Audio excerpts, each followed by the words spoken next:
Welcome everybody to the Challenge of Doom tournament night here on a Tuesday.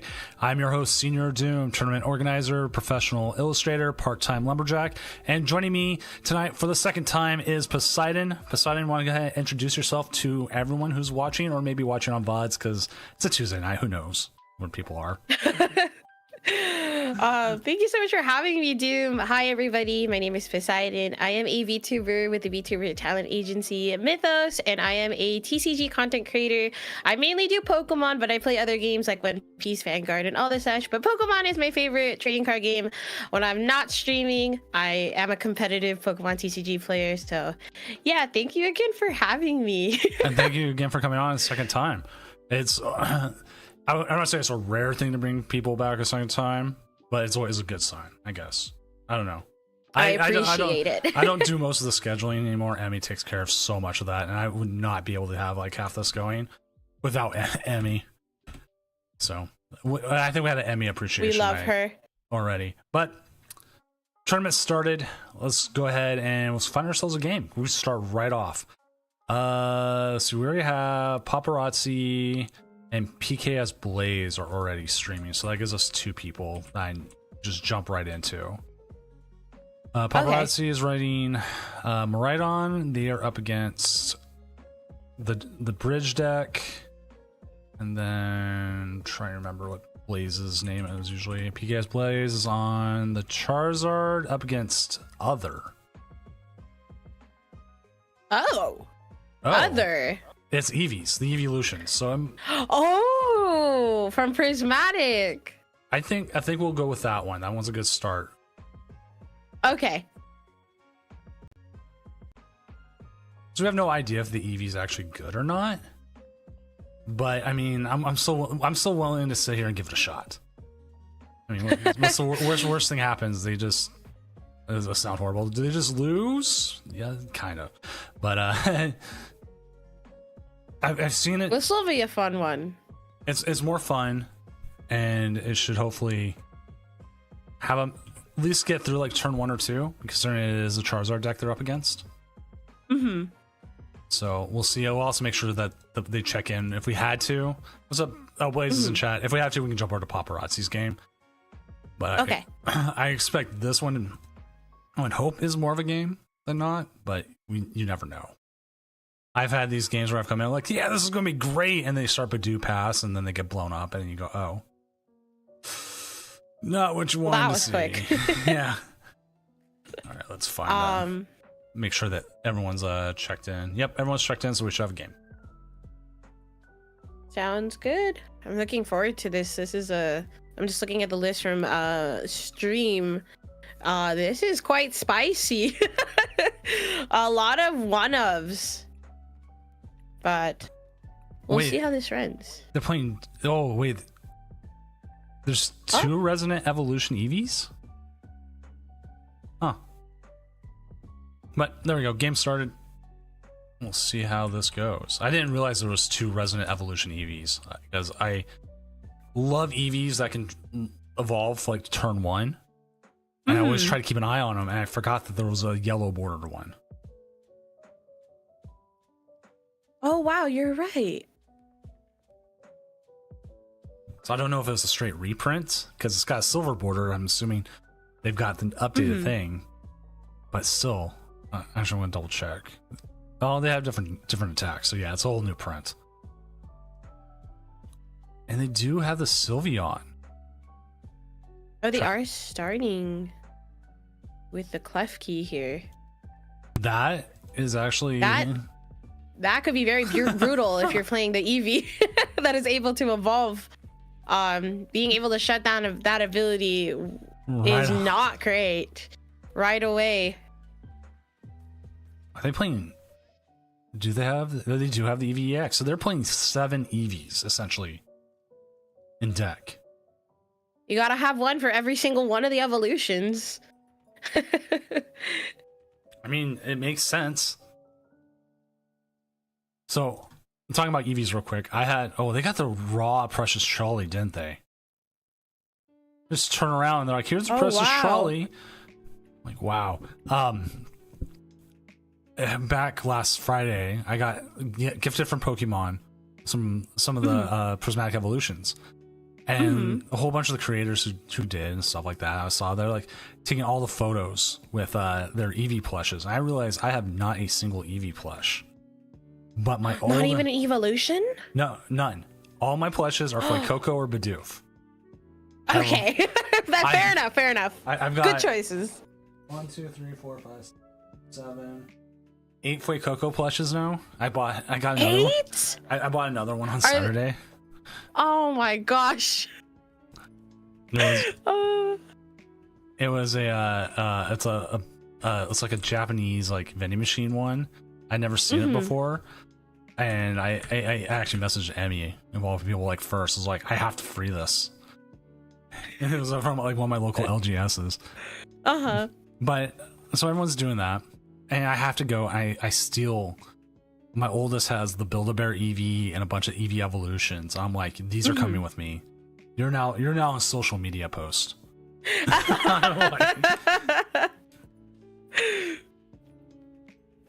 Did you open them?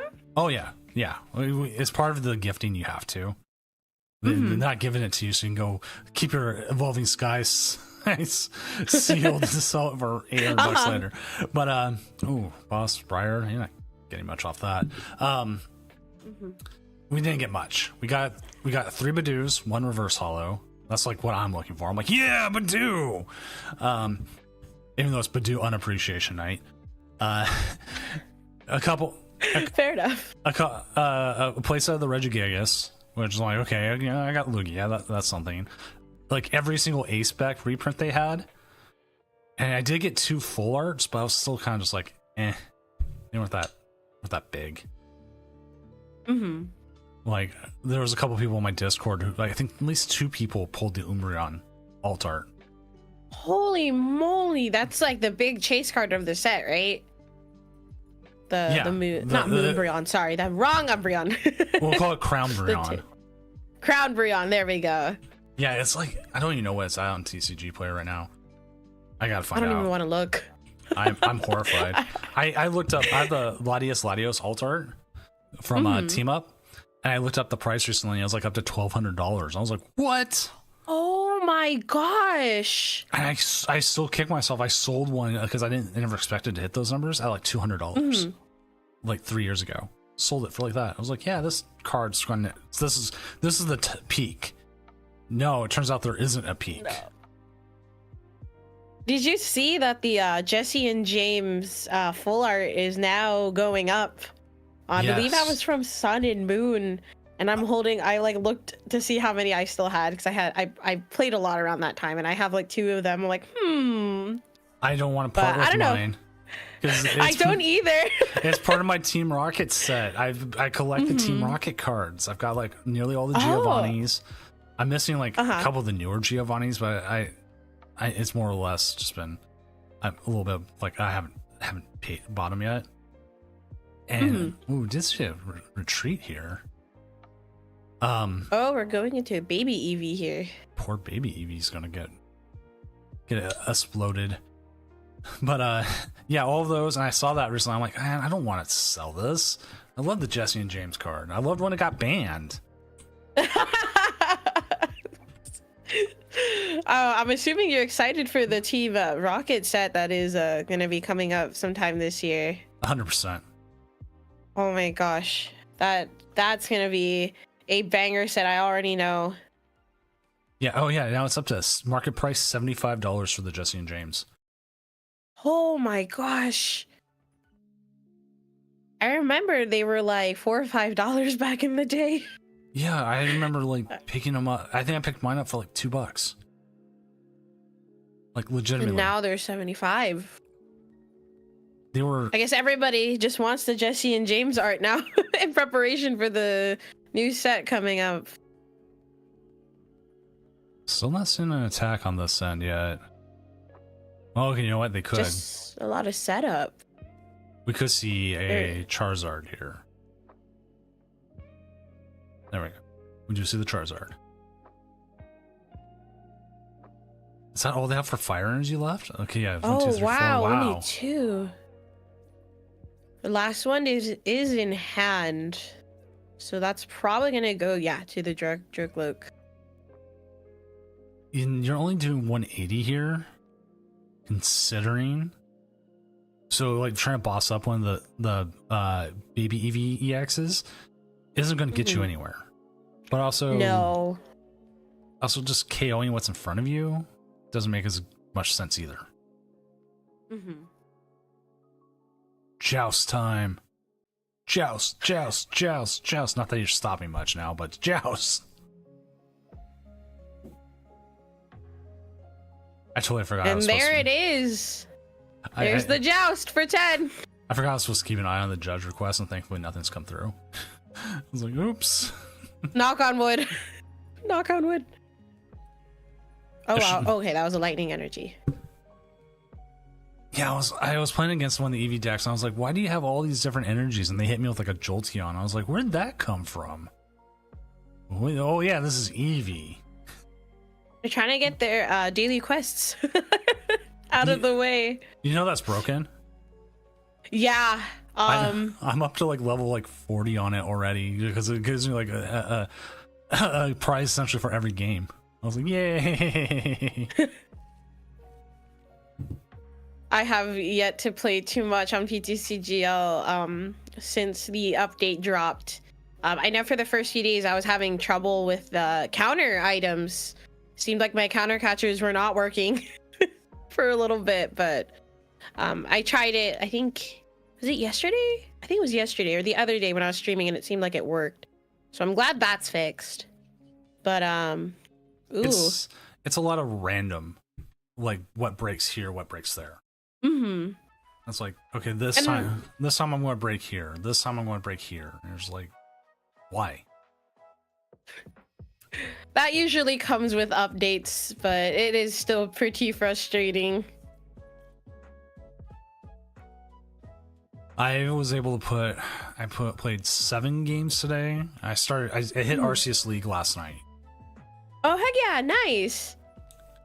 And I put in 7 games today. I started tracking because I'm getting ready for Vancouver. I'm watching. Even if I'm talking a whole bunch of whatever, I'm still watching this game. That's why a lot of times you'll hear me go like, "Oh my god, they did X Y Z." Oh, I just use that Christmas essentially as a energy search.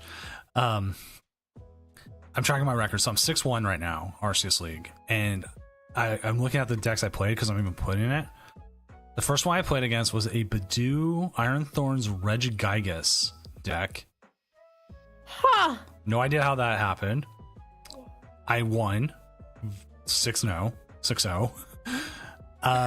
Got into a mirror match, Dragapult Dusknoir versus Dragapult Dusknoir.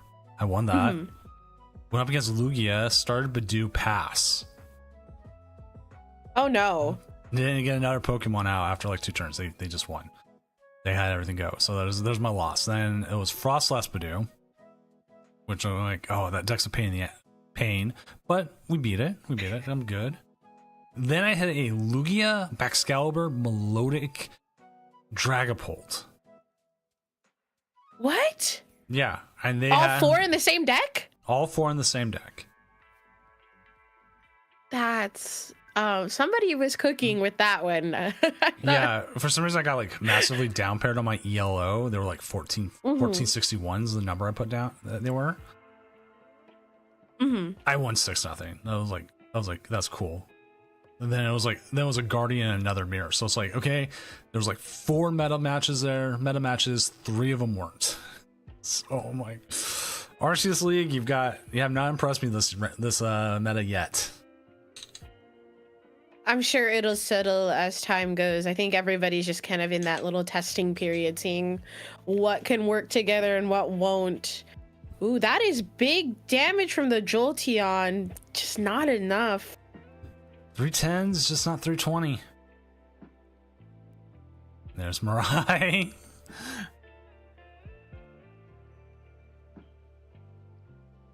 We're gonna see a collapse here.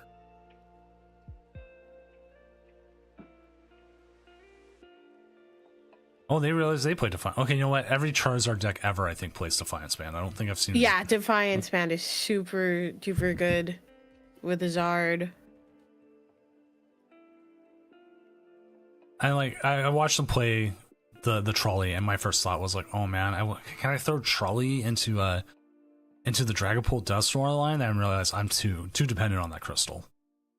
The crystal is just too good with Dragapult. Most of the time players do play it, but the trolley is really good just being able to set up right away, which is super strong for decks that are stage 2. Oh, boss's orders. I was seeing a little bit here of a delay. Like, okay, I know you can damage with this, but do you want to? I personally thought it would have been better if they brought up the Alakazam. Yeah, that would have been a bit more difficult to try to get out of the active. What are we searching for here? I mean, you're pretty well set. Mm-hmm. You can't Briar anyways.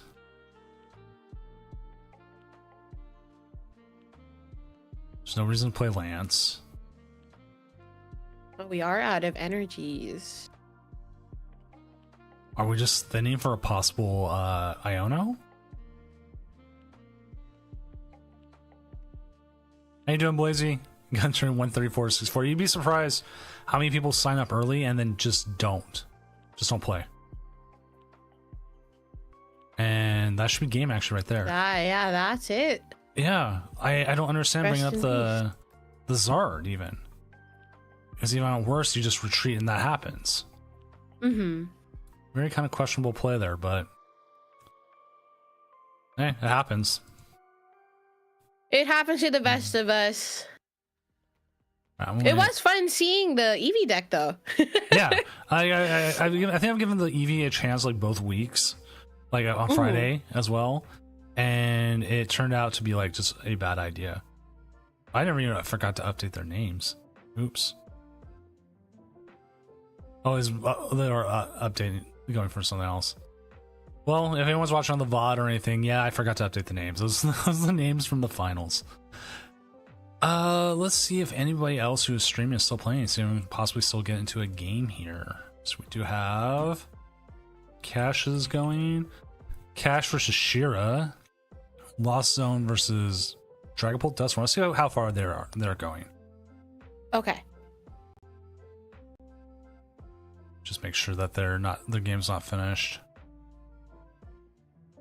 It's almost finished. I'll pop it up for the stream real quick. Oh, good old Lost Box. My favorite. I do want to give Lost Box one more shot before it does go in a month. Or no, like 2 more months, right? Rotation's happening in like 2 months. Yeah, March 28th? Yeah, 27th technically on live. Because the 29th and 30th is the next Doom Regional, which I need to start getting that all set up. Mm-hmm. Come here to appreciate Badoo.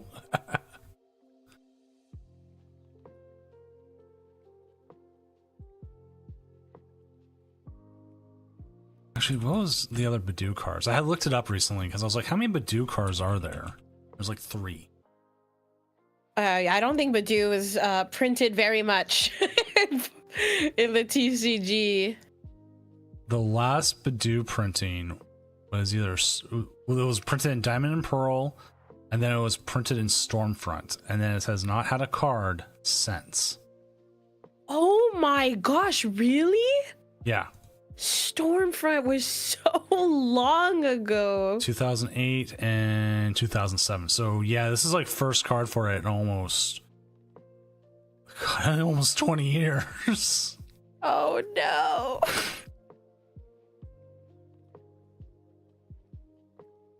And the worst part, like I'll go back to the Lost Zone as we watch this hit 90 and probably something else. Oh yeah, you gotta take out the Duskull there. That was the right call. I bought the alt arts for Comfy like a month ago when I was still playing like Lost Zone Tina or Lost Zone Pikachu. I was like, yeah, I'll get a chance to play this. Because I've played Lost Zone to a couple cups and other places. No, No, it's not happening. It just wasn't it for you? Yeah, I'm just like, I'm sad now. Oh. Yeah, Lost Box is it's no longer in its glory days, but it's a very fun deck. I love playing Lost Box, which is why I want to give it one more shot if I can before it does have to go. But man, Hopefully, oh, it's such a fun deck. like I sat there and talked myself out of it for so long. I was always like, yeah, it's a hard deck to play. Should I? All this, I kept talking out of it, and I shouldn't have.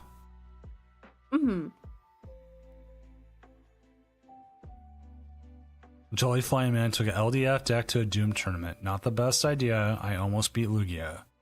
But then I remember Glaceon EX is a Terra and Gigas is impossible to beat. On the other hand, Just reading the Gigas attack is so scary as a Zard player. I don't know how I'm able to deal with that. I know Lugia. That's what was making Lugia so much harder. Like as I was playing the Dragapult and everything. It's when like I gotta hopefully either get there, make sure they never get Lugia set up with like a quick Badoo lock, and then maybe go from there, or alternatively I'm able to like board wipe them maybe with a couple well-timed Dust Norse, Dusclops kind of things.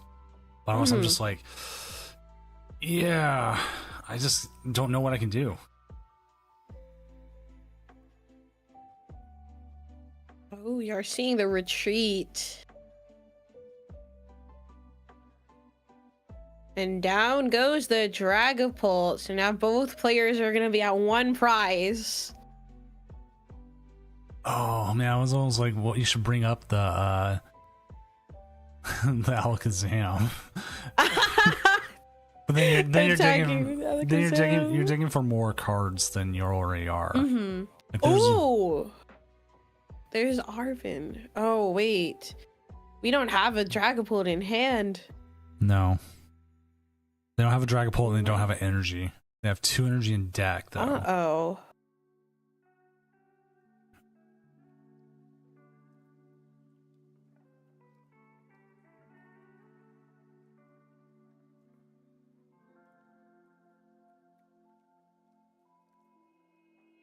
Should have one more recon directive.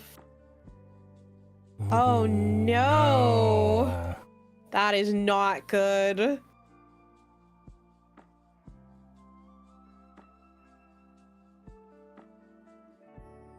You could okay. They could still Lance, get their other Dragapult, attach the Sparking Crystal, hit for 70. And then just that is true. They need boss and a retreat still. Oh wait, Night Stretcher is a thing, but still no Dragapult in hand. No.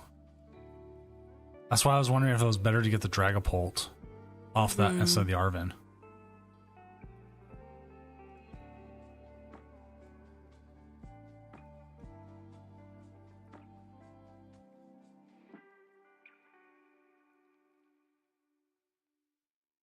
Come on, Cash. You can do it, Cash.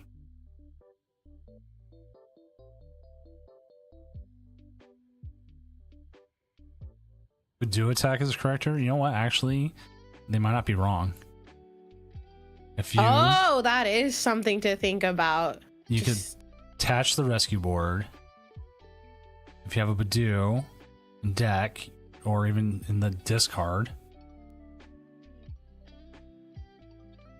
Turns off their options to Mirage Gators, potentially switch out of this Ursaluna. And it does have a cooldown with its attack this turn, so it will not be able to KO the Badoo. The question is, do you have a Badoo? That is true. I do not remember if I saw it in deck. There's Dragapult.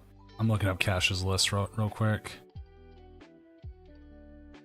One Badoo. If it wasn't in deck, that means his last prize. Oh no, that's unfortunate. All right, so there's 100 damage. All right. If they've only got like switch, no boss, then there's a switch. Oh, they have the my boss. God, they had it all. Oh, there's the second switch. switch. And down goes the Luminion for the last prize card. So close. So close. We were almost there. Oh gosh. Just came down to finding a singular energy and it just wasn't able to happen. I still wonder what, like, if the Badoo was in there, like Badooing. That sounds horrible. Badooing into a Lost Zone deck doesn't hurt. I mean, what's the worst that happens? They can't use items. So then it's like, okay, what do you do then? So You just cry. I want to move us real quick. Okay. All right, cool. And I will share my screen so we can actually look at the metagame. And you can look at what I'm looking at live. I'm very interested to see what everybody is playing now that Prismatic is a thing. All right, so our metagame tonight is Dragapult Duskroar number 1. Lugia Archeops tied for number 1. They're actually the same amount. Regidrago number 4. Archaludon Dialga with 4. Or so 3, 4. Others got 4. Miraidon's got surprisingly 4 decks showing up tonight.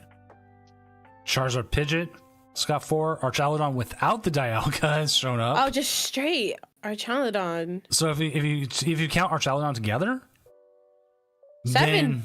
Then the top 3 decks are Archaludon, Lugia, Dragapult. But then some people are like, but if you do that, then you gotta add Dragapult Iron Thorns, and then Dragapult becomes number 10. That's why we separate decks. So, but that was a very interesting top there. And we got Charizard here, 3 Lost Boxes. Swirl Edge coming in number 3. Gardevoir I thought would be played more. Because if most of the Gardevoir decks, I believe, are running the Badoos now. Oh, this one isn't. Usually, yeah, they usually should be running about 1, maybe 2. But, this person isn't. They are running the Call Bell build, which I think is very spicy. Yes. I like the Call Bell. Let's do one of the other 3. Pokemaster, are they running it? Don't see it. No. Now, to be fair, some people might not have thought Prismatic was legal. Even though if you read in the tournament's description, all cards are legal as soon as they're legal on live. So that's how we run it. Let's see. What decks have won? Why does yours just have Zard in the icon? I don't know. Mirai, hypothetically, if I went to San Antonio, what deck would I play? Probably Iron Thorns Dragapult, because that's last format is what I was most familiar with. Oh Lord, Iron Thorns Dragapult. It would either be that or possibly Archaludon. It's a fun deck. I like it a lot. I'm actually considering building it, but it is a fun deck. The biggest thing you're trying to do with it, like if you're looking at the Dialga version, is how do I get the Thornton play onto Dialga, or how do I make sure I have all of my Duraludon set up to like get Dialga as like a win condition, but it's not always a win condition. It just helps a lot, and the version I play does play the Iron Bundle, which I think is a great idea in that deck. I do like Iron Bundle. But like any deck right now, it does not like being item locked because it wants to use Ultra Ball to get those energy in the discard, wants to use Nest Ball to set up more, or sometimes you scoop up Cyclone. That is true. It does shut down a lot of played ace specs. Even Unfair Stamp does even get shut down. Prime Catchers is shut down. Trolley is shut down too. Oh, there's too many times with Trolley. I'm playing against someone playing. I'm playing uh, um, the crabs, Terapagos crabs, which is falling off the planet, and they put the Genesect down and attach a tool to it. And I go, well, there goes my trolley play turn 1. That Genesect is evil. I hate that getting benched against me. Which just surprised me. There's like zero. Oh, there's 0 Terapagos cloths tonight. Oh, not even Cloth is on here. No. No. I don't know if people feel like it's a dead deck or something, because it's not. It's just maybe one of those things right now where it's just on like the bad side of everything. I still think Cloth is a pretty decent pick right now in the meta. So it does surprise me seeing 0 Cloth tonight. Especially with how many Sorrel Edge are out there. That was a card I thought would do better. Oh, this one is running Badoo in it. Got to. So this smile. Behind the smile lies a face of evil. Don't let it fool you. It's not cute at all. What does Badoo even evolve into? I forgot. Roserade. That's right. Roselia and then Roserade. It's the baby version of Roserade. Yeah. That's the reason Roselia. Yeah. That's the reason we haven't seen a card printed in almost 20 years. Yeah. Baby versions. If your baby version is not named Cleffa or Riolu, usually they just don't print you. Actually, Cleffa had a long time too, didn't it? I think so. I'm even trying to think, like, Igglybuff is a baby Pokemon. I can't even remember the last, like, Igglybuff card that wasn't the tag team. Before Unbroken Bonds, which was when Cleffa got a print, it was Call of Legends in 2011. That's Heart Gold Soul Silver, right? Era? Yeah. Oh wow. All right, looks like the last game that finished up, they just decided, hey, we're just gonna tie. The game's not finishing, so let's get the second round going. And let's find ourselves a game. So we do have Blazy, we do have Josh, we do have Paparazzi. We'll see what they're all at. Let's see. Paparazzi we haven't had on in a while. 01. What about one of the Joshes? Josh. 01. We know Cash is 01. How did Blazy end up? Blazy did win. And hey, he's playing Terapagos Dusknoir, so there we go.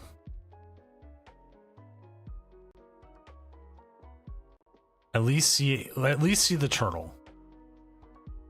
I do want to see some Terapagos gaming. There we go. We got them, and who are they going up against? Mitchell Chambers, who's playing Regidrago. Ooh, okay. Some people were like, that deck's dead now. No, it's still there, but dude just slows it down. Or a good Drago player like works around everything early enough. Like, okay, I gotta dig for my switches early, energy switches early, so then they're not locking me out. Oh, that's right. Badoo is a nightmare for Regidrago. They'll have to manually attach those grass energies. So, see, Blazy's list has no Badoos, but he's playing the Regidrago version. I believe. Oh, okay. I believe Tord played this weekend. Oh. So definitely something worth watching here. And Blazy's a good player.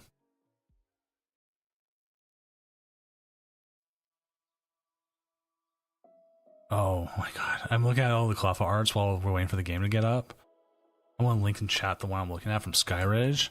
It's supposed to be like Cleffa dancing. There's supposed to be like a town, looks like, or something in the background, but it looks like it's like the Sarlacc pit from like Star Wars, like his teeth is coming up. And Cleffa's like dancing, like obliviously unaware it's going to be eaten in a second. I need to see this. Here, I'll message you the image. Here. Okay.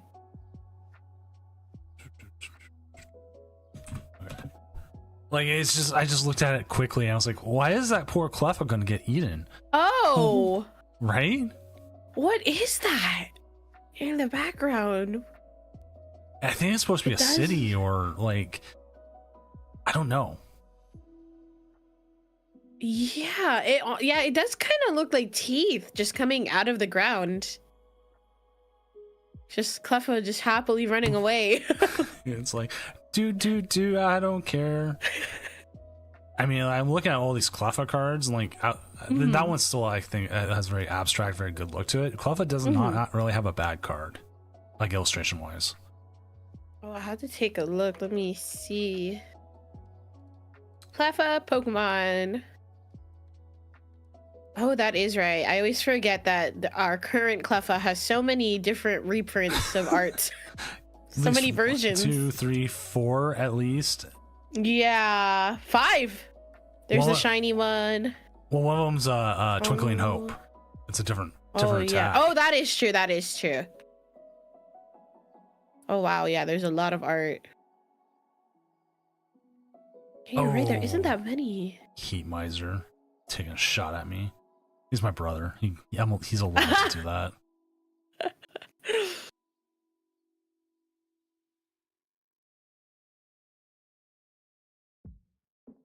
Oh no, the Badoo is here. Oh wait, they're playing the Badoo.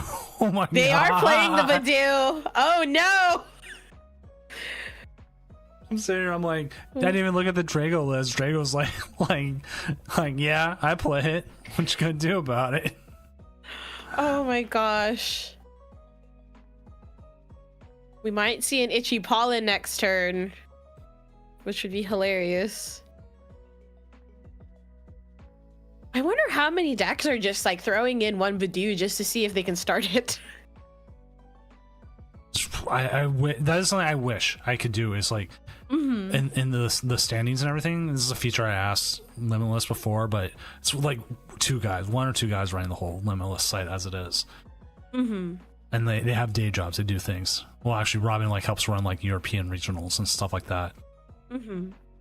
Like, could we have it so like when I went into metagame, I could do like card metagame.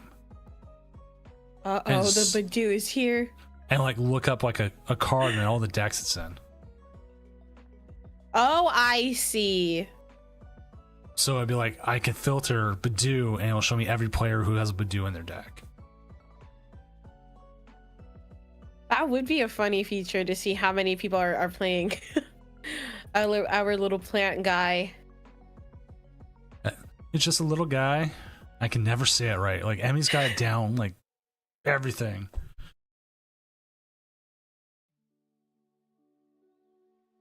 I say I try and it just doesn't work. I can do more I can do more of that. I'm just an old man. There's the Itchy Pollen. No items this turn. But there is a boss's orders. Do you boss here? Maybe see if you can force the Drago into a worse hand. They're sitting on one. They haven't used their ability yet. Unless that's a grass energy or research.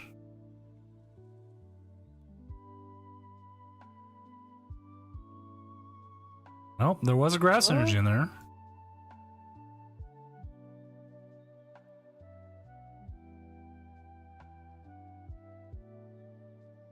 There's the V-Star.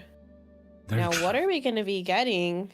They could get the Prime Catcher, go after something else, possibly go after the Terapagos or Terrapagos. I've heard it said so many different ways. That's an option, but you still need Energy Switch. Actually, they did not look like they got any. They could go after the Iono, try to get a better hand. This was a real desperation move on their part, I think. And they ended up taking... Did you see the Prime coming back?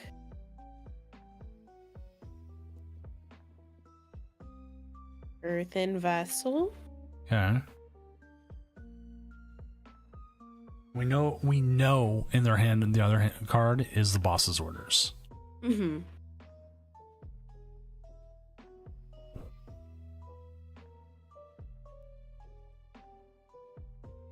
Reggie Drago, if not hand disrupted here, could be attacking next turn.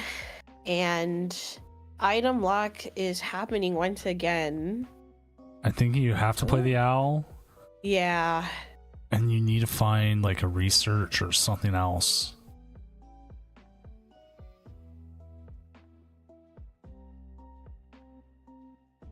Research and something you made in Area 0. Actually, that's some good ones there. Then Yeet. Always feel old for saying that too. Ooh, we do have a second knocked owl here, but there's the pass. All right, have to ask. Preferred art or professor's research? Ooh, Professor Sada. However, because research did get reprinted, with new arts this set, I might actually run the Professor Rowan ones for a little bit if I can get my hands on them. Okay. Did you like the full art Professor Rowan, or? I do have that one. I just don't have enough to like. I only have one. I don't have any like enough to play like in a deck if I'm running more than one.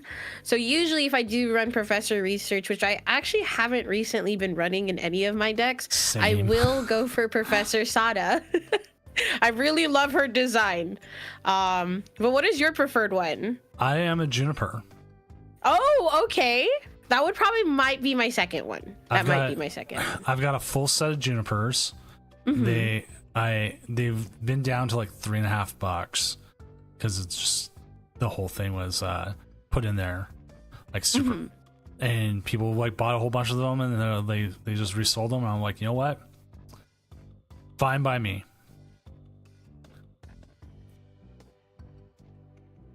And so that's the one I use, but I also have a full set of Oaks, but that's because you could buy like Professor Oak full arts for like a quarter.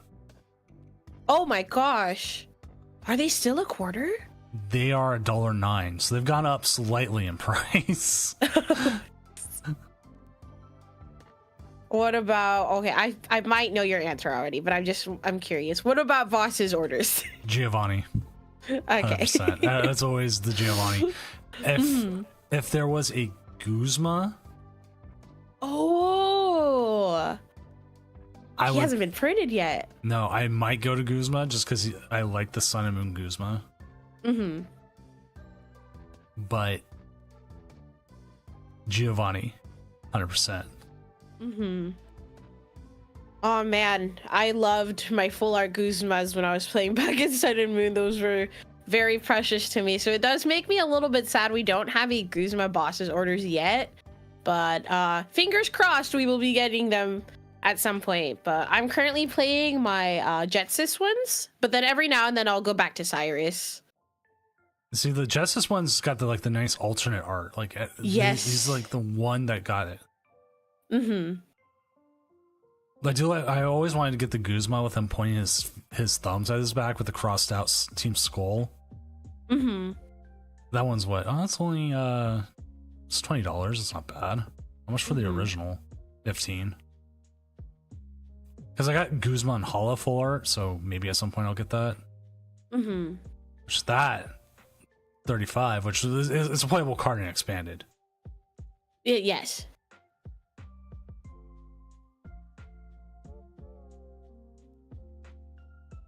So are we going to see an actual attack this turn?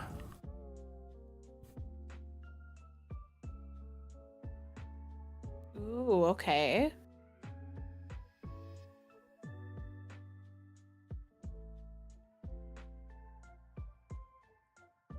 Deciding. Only the Knocked Owl. Or sorry, Hoot Hoot.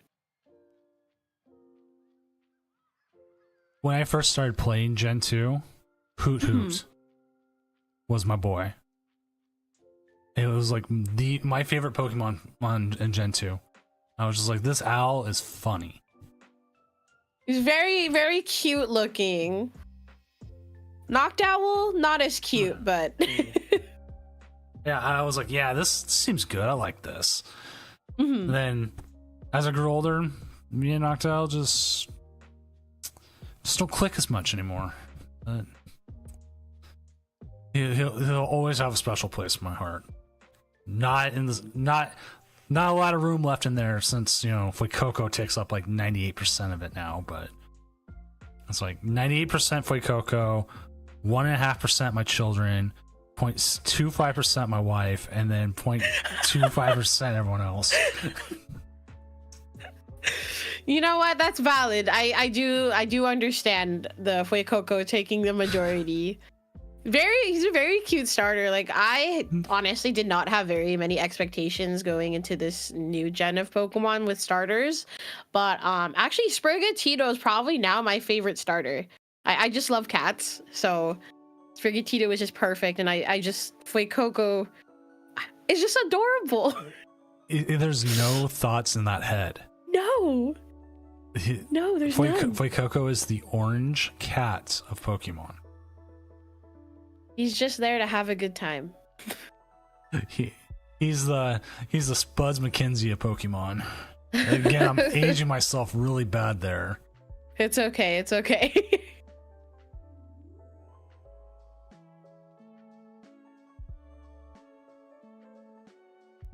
But even then, Spuds McKenzie wasn't around when I was a kid, like, at all. So, I mean, it's only because I watched Futurama and Slurms McKenzie or something.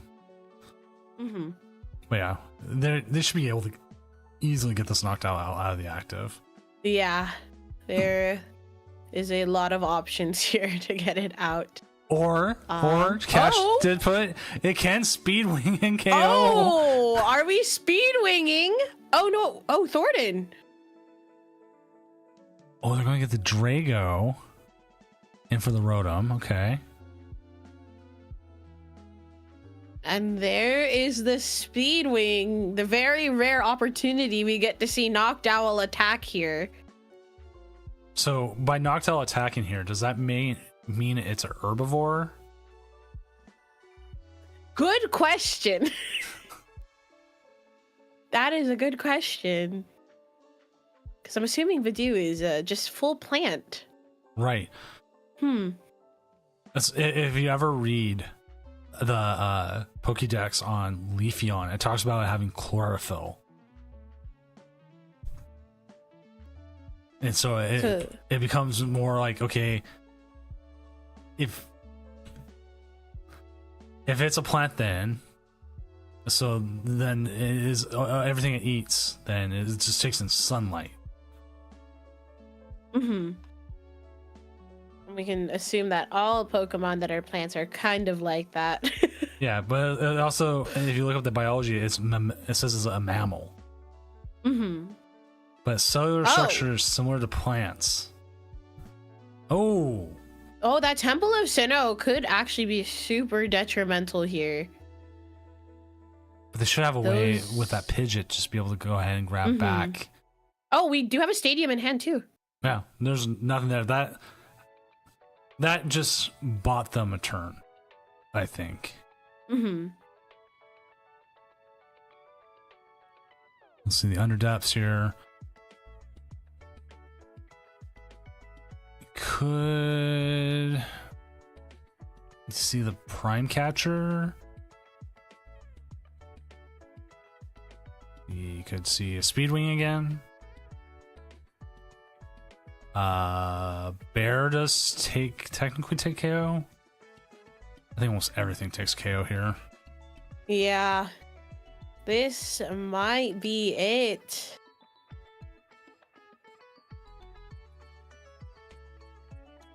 Unified Beatdown. I remember the first time someone used Crown Opal on me, I was like, what is that? And then I used Bear to attack it after I read the card. I'm like, oh, you don't stop Winnie the Pooh. Like,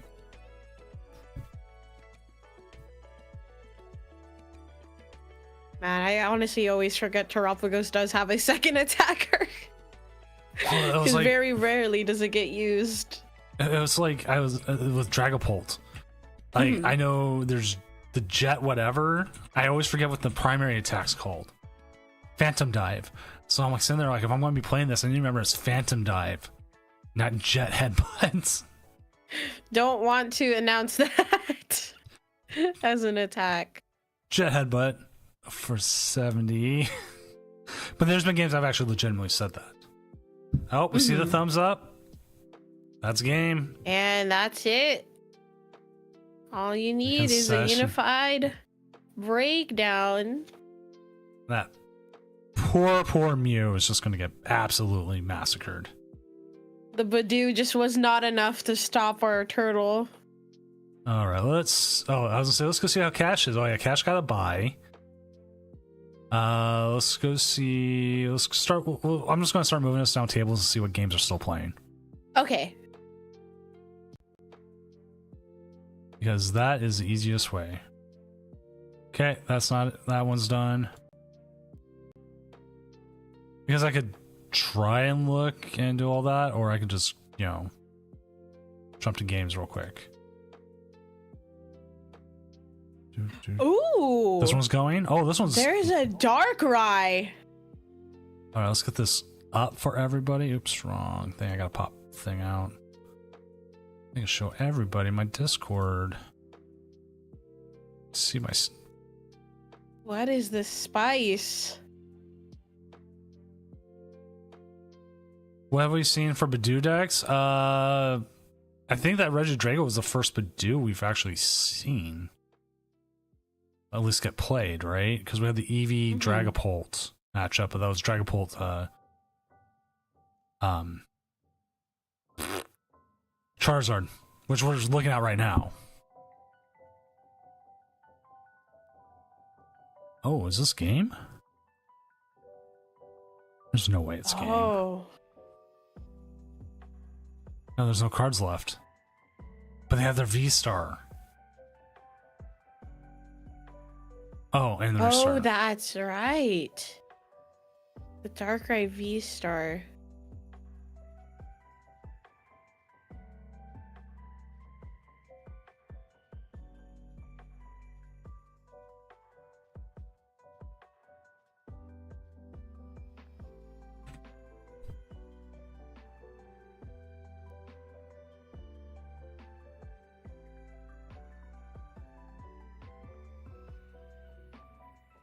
There's the Sada. Is that going to be enough?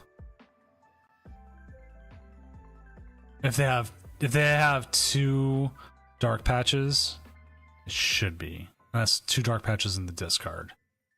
So looks like they'll be able to grab it. Looks like they had it. So we know Blazy's done. Let's see how Josh is. That's the last one. How's this matchup going? Done. All right. There you go. All right, let me share my screen with you so you can see all the lovely metagame stuff and everything I was looking at. Is this the end of round 2? Or are we still We are waiting? very close. We are waiting on 7 matches left with 10 minutes left.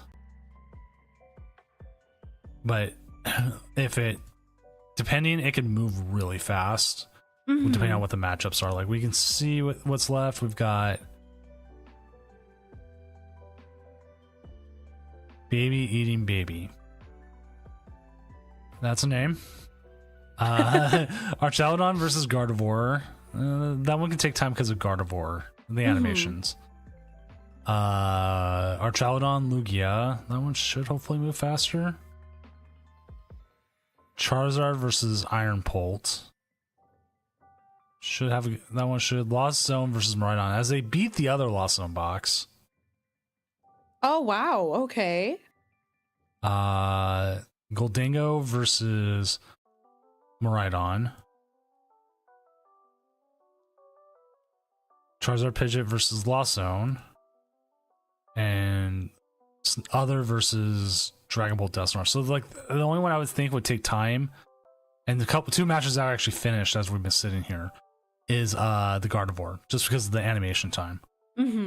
Which makes sense. But this is a Wug Trio, the Gastrodon. Oh my lord. Oh my gosh. Somebody actually brought it. Oh wow. You get the Gastrodon is fun. Get the once in a while. My favorite matchup to ever play when I'm like feeling, I wouldn't say spicy, but feeling like I know I'm hitting a lot of Goldingos, is I'll bring out the Iron Pulse, get the Toad Scroll set up, and then they sit there and go, oh. After they like blown all their energy trying to like blow up one of my Dragapults or something. I'm like, yeah, what you gonna do now, buddy? Can't get that back.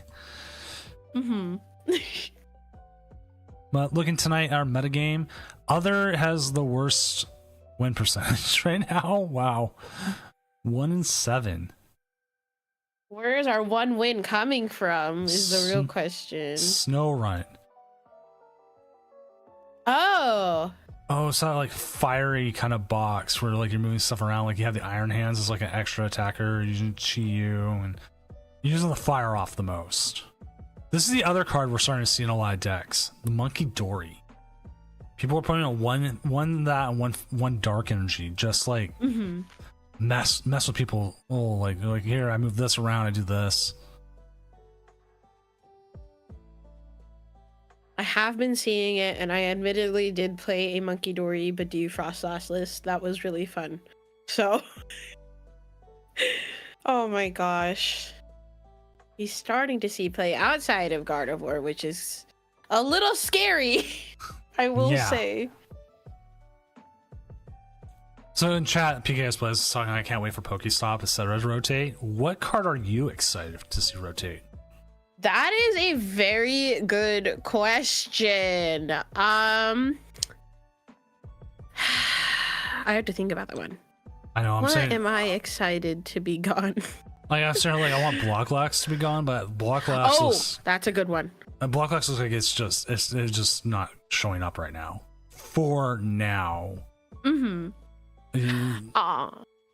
As much as we want to say it's gone, it always comes back. Yeah, it'll come back in one shape or another. I think for me, Regidrago. I played a lot of Charizard this season, so Regidrago is a pain. So seeing that go will make me very happy. It's very, very scary to play against.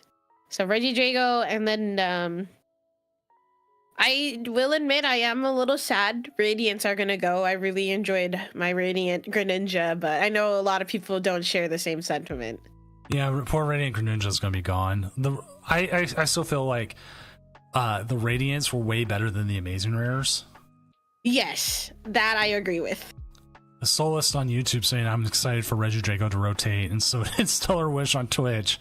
Yeah, there's quite a few. I'm like looking through what's coming up for it. Like we lose the Drago. Like what? Luminion sucks. We're losing. Oh, we're losing Rotom. That's gonna be losing Lugia as well. Bibarel. Lugia is going. No more Bibarel. No more Simisear V-Star. Nobody played that card ever. Goodbye, Simisear. You will not be missed. Let's see what else. Roxanne. Oh, that's right. Colress is Lost Box. Basically the entire engine is going. Arceus V-Star. So even though Arceus has fallen off, still another one that should be there. Manaphy is also leaving. That's right. You're gonna have to, like, if you want the bench protection now, you're gonna need the I forget the poo beetle. Ravska? Yeah, Ravska. Ravska, right? Oh yeah. Last match finished ahead of time. Always the best. That's what I like about the challenges. We like to see. That's why we like the challenges. I should be able to stay for one more round, if you do not mind. Totally fine on my end. Let's see who we got paired up against who. That's the question. The thing is, like, people lose like one or two and they drop. I like challenges. I don't blame them. Let's see. Cash with his is up against Paparazzi with Miraidon.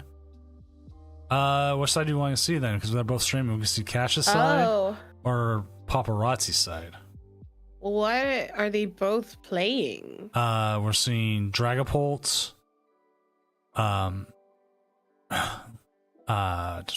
Which one is he on again? Dragapult Dusknoir, but he doesn't have the Badoo. Oh, he does. Oh, he does. He does. There's one. Let's go Paparazzi. We haven't seen Paparazzi side in a long time. Okay. Give him a watch. I just won't tell him they're on, because then Cash will freak out unless he's already watching and be like, "Oh no, I'm going to be stream cursed." Now, personally, playing this matchup up against Miraidon, the Badoo can like completely win you the game. Oh yeah. No generators. No nest balls, nothing. All right, we got the game going. New Faded Town or Shrine of Punishment? Yeah, we do need a Shrine of Punishment. We'll probably get like a Path of the Peak kind of card. Maybe by the end of whatever the Journey Together set is. Like that block. We'll probably get like our Path of the Peak card.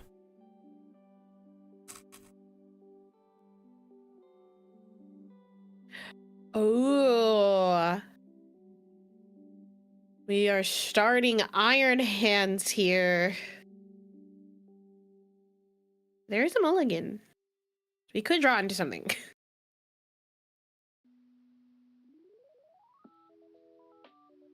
One card I'm glad they've never reprinted. Garbotoxin. Oh yeah.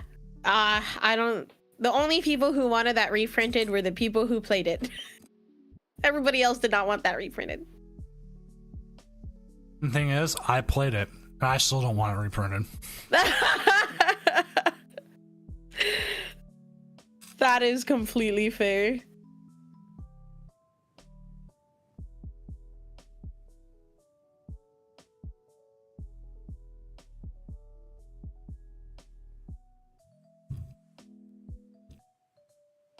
I recently tried to play some like Sun Moon format.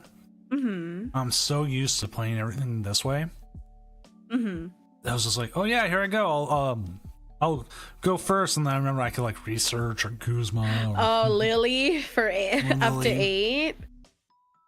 Those were the good old days when Mars Shadow Let Loose was legal. Oh my god. Or Cynthia shuffle draw 6. Yeah.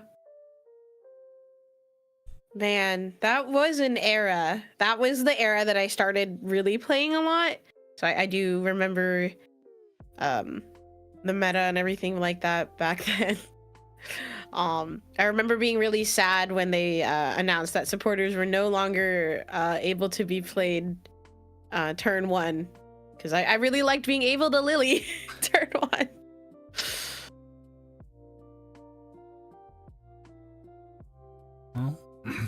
Oh, we're choosing where we're gonna attach. Oh, Heavy Balls. Oh, Heavy Ball. I just realized I saw a Solist on YouTube said that. That is. That's right. That is actually. I'm not excited for it to go away. It's like, oh, I don't want to see it go away. But Heavy Ball is such a good card.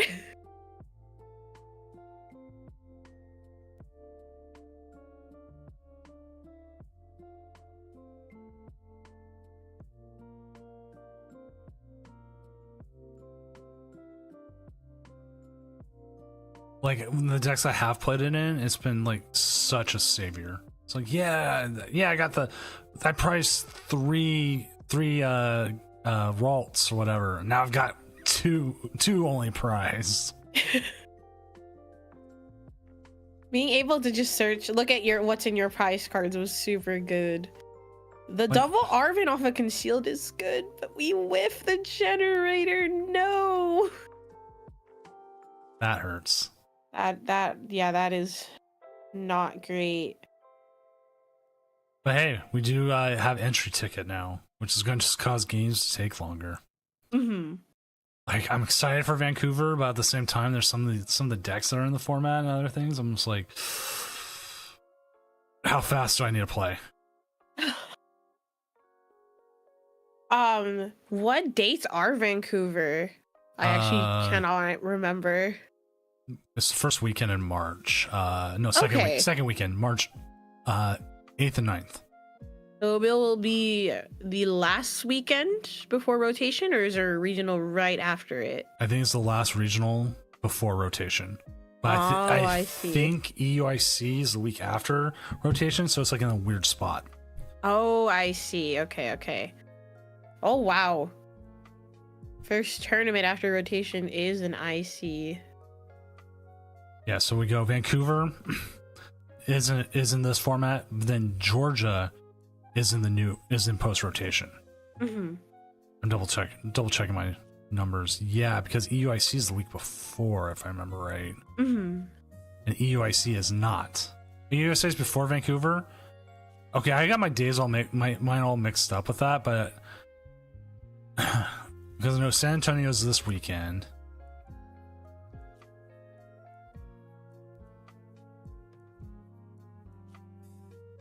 And then we still have the unannounced last regional. That is true. I am really wondering. A lot of people are speculating this is going to be a West Coast one, but I don't know. I would like another Portland regional. I would like another one. If to be fully transparent, like the as far as I know, and from different people I've heard quote unquote leaks from, it's Portland. Mm-hmm. And then people I heard the quote unquote leaks from were called Georgia. That one, correct? And by that's right, because that was one of the mystery regionals, right? They didn't announce it right away. Yeah, it's Portland, but I still hold out some weird hope that they're announcing it so late because it's going to be Seattle. Oh, okay. I say Portland because out of all the regionals I played last season, Portland was actually my favorite. So I would be more than happy to travel back to Portland to play again. But if it's Seattle, that would be fun to go to as well. I haven't been to Seattle in a very long time, so. I was in Seattle last week, but that's because I live in Seattle or outside of Seattle. I live in the suburbs. I have to go into Seattle tomorrow anyways. Mm-hmm. Oh, here we go. Retreat Badoo time. There's the item lock. Ooh, and a lost city. Oh, this is going to be pretty difficult for Miraidon now. I'm still questioning the squawk ability having the motivate. Yeah. So you also have those gambling laws.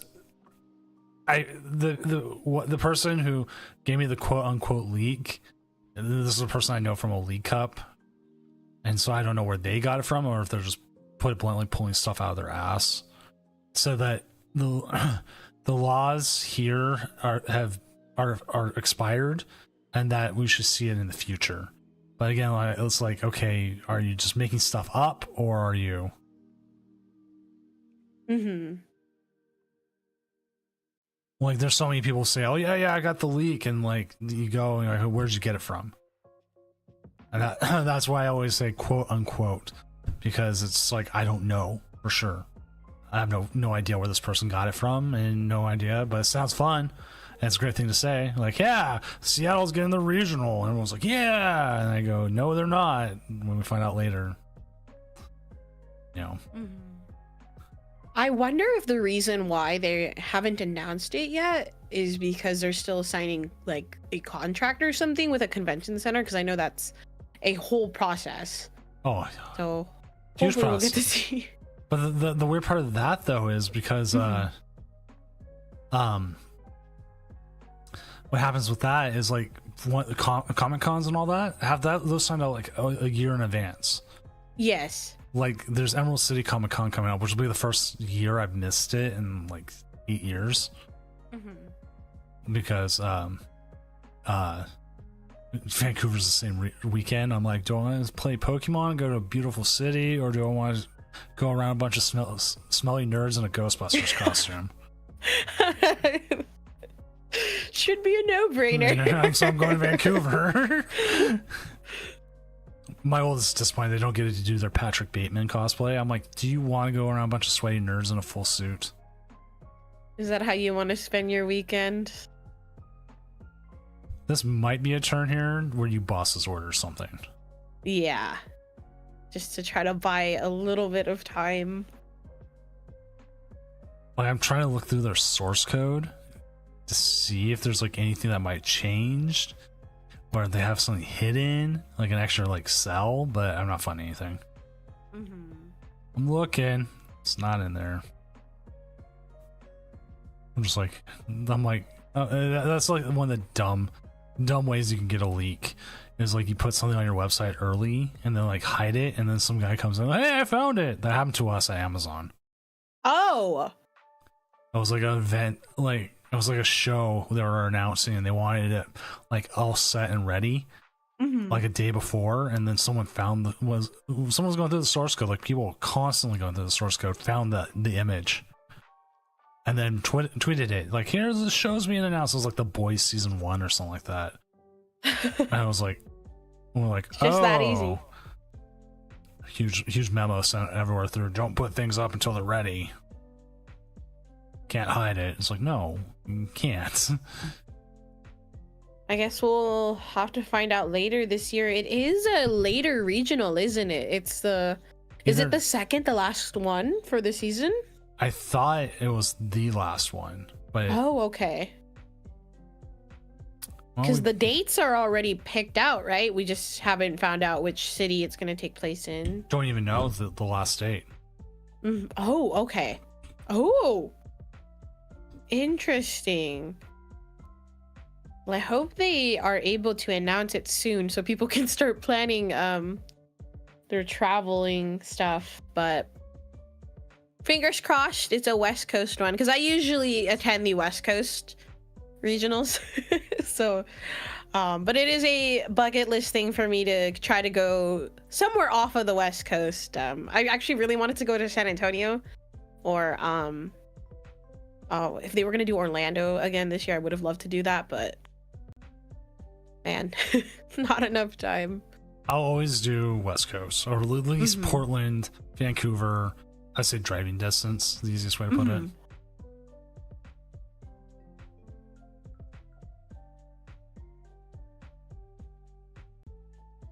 Like, I'm looking to see what I can find. Like, I want to try and get up to Vancouver like early Friday instead of like I usually get in like super late. Well, there goes Iron Hands. There goes Magnemite. We actually got some action here. That's not Badoo draw pass. That does give them now access to the double electric generator in hand, but is it going to be enough? The question is, what do you attack with here? Yeah, that is true. You could attack with the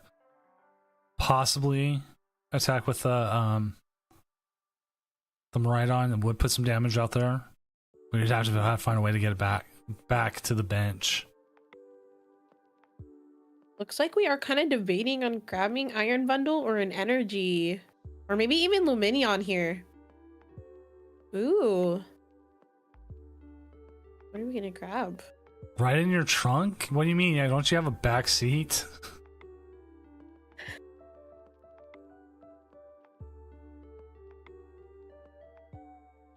Trying to sneak me into Canada. I have a passport.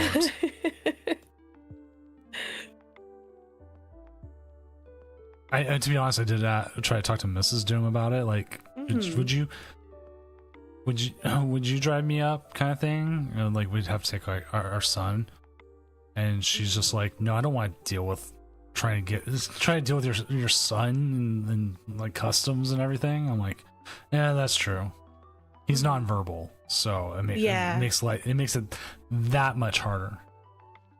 They'd be trying to cross the border and be like, what are you doing over there? And he's just going to sit there and stare at him with a blank stare. And then he's going to be like, this isn't blueberries.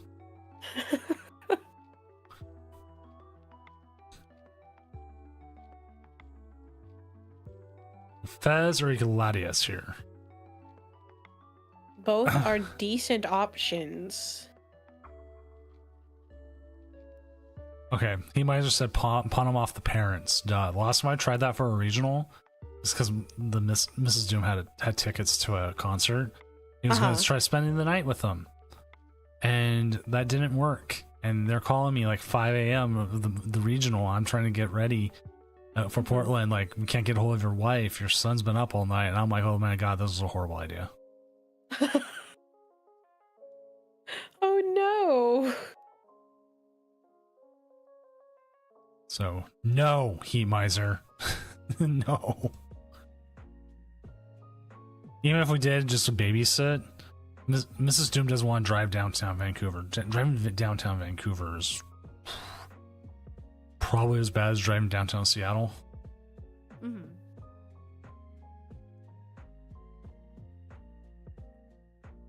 Are we going to see them motivate? That might be your best move here.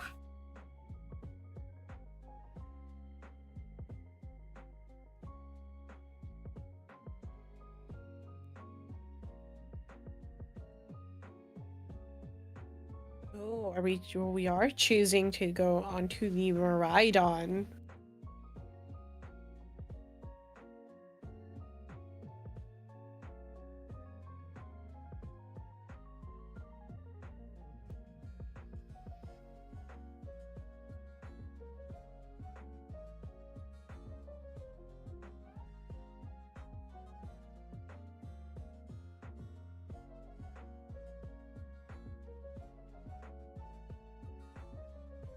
$15 card hand.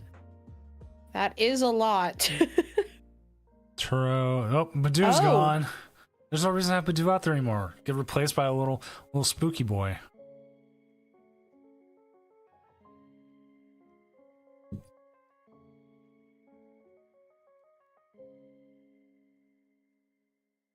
Oh, at this point, I think Dragapult wins next turn.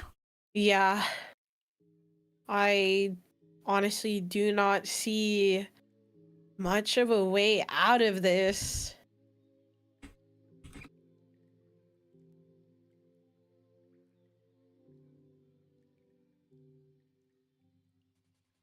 Everything except for that Miraidon in the back is in lethal range for Phantom Dive, which is very scary.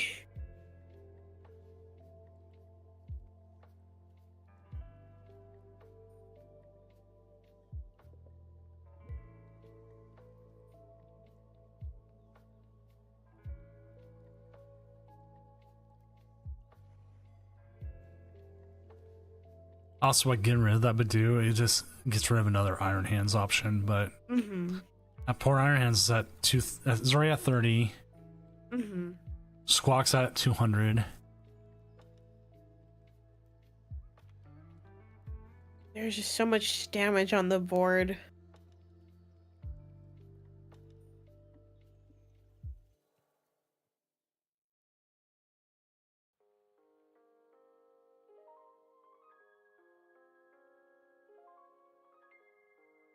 Oh, we'll see the 220 here.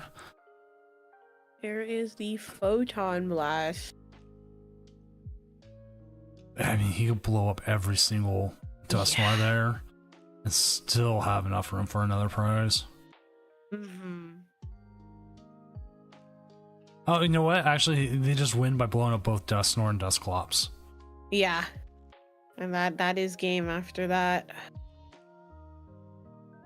Ready to be really mean? Blow up the Dusknoir here, KO the Greninja, drop Alakazam, and move 1 damage from like the Latios onto the Squawkabilly.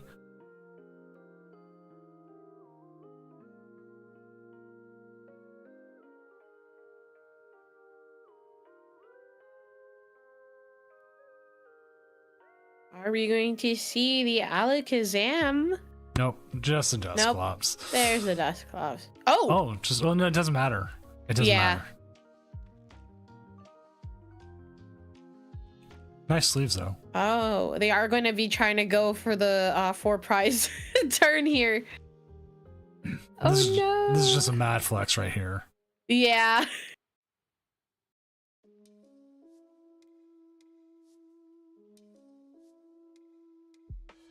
Rest in peace, Miraidon and our bird Squawkabilly. That was a tough game for our Miraidon player. I think with Badoo now, I don't know, I hate to say Miraidon's gone, but Miraidon's life has just gotten so much more difficult. Which sucks because Miraidon, with like Lugia coming back, you know, Miraidon should be seeing more play, but with the Badoo, it does basically shut down 70-80% of the deck. So you hate to see it. But sometimes it's just the way the cookie crumbles. Yeah.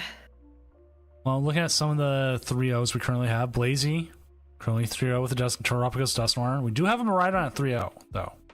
Oh, okay. Maybe they dodged all the Badoos. They did. Lost on box, Gardevoir. We know Gardevoir's not playing Badoo tonight. Yeah. Oh. Terrapagos, 3-0. Dragapult Ironthorns 3-0. A Gardevoir at 3-0. And a Regidrago at 3-0. And we're just waiting on 6 matches here with about 8 minutes left to the round.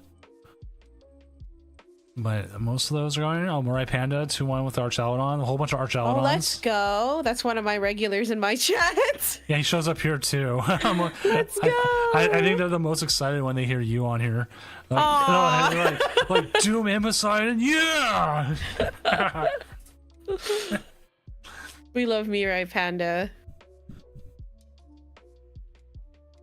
I am very curious about that Armor Rouge Arceus I'm seeing. I'll pop that up on here. It has been around before. A friend of the stream, friend of mine, Lock Nguyen, has played it before. He got almost. What did he take with it? I gotta look up his Limitless page real quick. He was like top 16. He almost had a top 8 to win the regionals with it. Oh wow. Lock's really good, though. There he is. Lock took 17th, Los Angeles last year. Oh my gosh. To say that Los Angeles is last year is it's oh my gosh, time is going by way too fast. Yeah, and then he also took Milwaukee to the 2023 Milwaukee. He took Arceus Giratina to 12th. Mm-hmm. And then Hartford 2023 took Arceus Giratina to 26th. So the guy knows his. He knows his Arceus decks. I'm just glad somebody is still running it, because that's what I was running Arc Pile for like the longest time before it wasn't that great anymore. But I love Arceus, so it's nice to see that we do have one tonight. One out there doing the best it can. But I mean, 2-1 right now. I guess dude. Jeff 26. I said Jeff 26. Thank you for the follow. Hopefully your night's going well. I find mine's going pretty well too. I think. Hopefully. Not looking forward to work tomorrow. I gotta start making storyboards. Who wants to make storyboards for me? I am not artistically talented by any means, so I don't think I'd be able to assist you, but well, here's the good thing. Storyboards, you don't have to be artistically blessed. Oh, I see. You have to know your setups and your kind of your animation beats, and you're trying to tell an animator how to do their job without animating. So I'm like, this has to be 15 seconds long. This is frame 1. This is like the second setup. Like, this is the beat, and like the voiceover. I'm like, I have to do it for cell phones. Oh, I see. I work for T-Mobile, so all the fun magenta. I'm so glad because we have to work in like CMYK and other things, and like for print, the magenta is literally just 100% magenta. It's like you got cyan, magenta, black, and yellow are the colors prints are made in. So that's probably one of the reasons why we had the yellow borders for so long. Is like it was cheaper just to run yellow borders than trying to run silver. Oh, I see. I've never thought of it like that. Yeah, so that's pretty cool though. But it was so like our whole thing's magenta, so it's like, oh, I just go in the program. That needs to be magenta colored. Okay, 100% magenta. Done. Does it ever hurt your eyes just looking at the magenta Horribly. too much? And there's magenta all over the office. I go in the so office, that really doesn't help. you go in. Storyboarding is my dream job. You want to do some like 30-second commercials and go for it. But you come in. There's magenta all everywhere. There's like magenta lights like when you walk between buildings. And then where my desk is at, it's right by a 96-inch TV that plays the commercials and everything we run. The ones we put in the store on loop, and they all have magenta everywhere constantly. And so like I have like my right side where it is has like a magenta glow now, like my skin does. Like right now I'm looking in the dark and there's magenta glow. I'm like, oh god, I should get that checked out. Your poor eyes. Yeah, that does not sound normal. So it's like, oh, like at least I'm usually only in office for about 4 to 5 hours a day. Because it's like I want to start getting home, and it takes 2.5 hours to get home. And they're like, oh, what time you leave? 2 o'clock. 2:30. Be home by 5. A decent time. But hey, that's jobs for you. I would. That's just life. Yeah, 100% take T-Mobile over Amazon any day, though.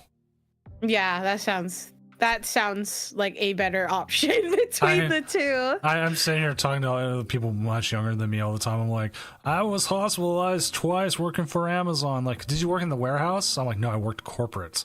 I'm like, oh, that's bad. Magenta Man Group. Magenta Man Group. I will preach the horrors of corporate unless it's TPCI. And the TPCI, you can hire me. Please. I know where your office. That sounds horrible. I've actually maybe don't say that. Well, I know where it is because I've interviewed there. I visited there. I interviewed there like 8 years ago now. When did Guardians Rising come out? That's when I interviewed there because they gave me 3 packs of Guardians Rising as part of it. And I was like, come on, Tapu Lele. And I did not pull a single GX or anything. I was like, dang it. I found the folder from the interview like a couple days ago too. I was like, oh hey, that's cool. Guardians Rising was like 7-8 years ago now. Yeah, it's been a while. It's been a long time. So, but I keep an eye on it. It's constantly. I'm always like, here, is something gonna happen? Is it gonna happen? Nothing comes up. Well, last match is finished. We're going to round 4, and this is about where you're gonna jump off, right? Yes, this is the part where I do have to go because school tomorrow. But I just want to say thank you, Doom, for having me again tonight. I love being on here, being able to talk to you, and just watch some Pokemon TCG gameplay. So thank you for having me. Oh, sorry. Go ahead. I would say always welcome here. And most of the way I always pitch it to anyone who comes on here is like, it's 1/2 casting, 1/2 podcasting. It's like, because to be honest, like some of these games are like watching, oh, they Badoo again. What can they do to get out of it? Well, maybe draw better. Nope, not happening this turn. Keep doing your thing, Badoo, right? Oh Lord, I can only imagine how that's gonna go with the regional casting now that Badoo is going to be legal very soon. I need to reach out to like Wancho or Jeremy Jalen, any of the casters I know, and go, hey, how are you gonna handle Badoo? Yeah, just Badooing each other on screen forever. How is that gonna go? Horribly. So any other last minute promotion before I go ahead and end this round and get 4 going? I don't know. You like Pokemon TCG? Do you watch my streams? I try to stream 3 times a week. This week is a little just crazy, so I'm not streaming much. But yeah, I love everything Pokemon. So if you want to come check me out, and if VTubers are up your alley, it is Poseidon Mythos on all of my socials. But thank you again, Doom, for having me. Always a pleasure being here, and I would love the opportunity to come back. Hopefully for an entire tournament next time. But we'll get you back. And to be honest, I've been working on a PNG tuber. I'll debut it with you. I've been working on a Fuecoco with a beard. Just to have it. I would love to see it. I'm messing with like my voice settings and all that, so I can make them. I'm trying it out. I just wanted to do it because I just like, this is like the dumbest, funnest thing I could do for a tournament is have like a Fuecoco cast over it the whole time. And that's so cute. It's just trying to find the time to draw things, which I don't have. So. Anyway. I still got to draw the playmat for the next regionals, and then I got a couple freelance things. And it's just like, God, when do I get time to draw for myself anymore? Oh no, I feel you. Just not enough time in the day. Well, definitely show it to me whenever it's done, and if you need help setting it up, I know how to do it as well. So, yeah.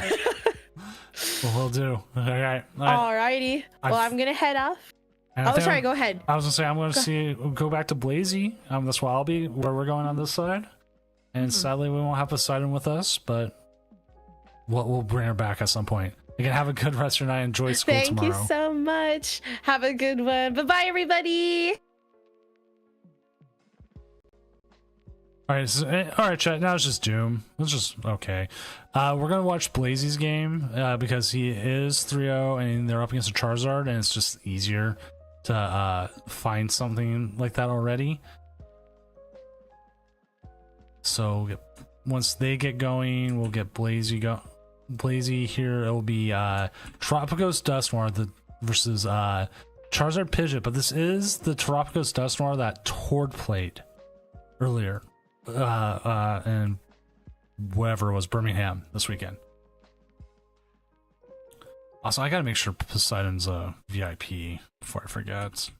All casters get VIP.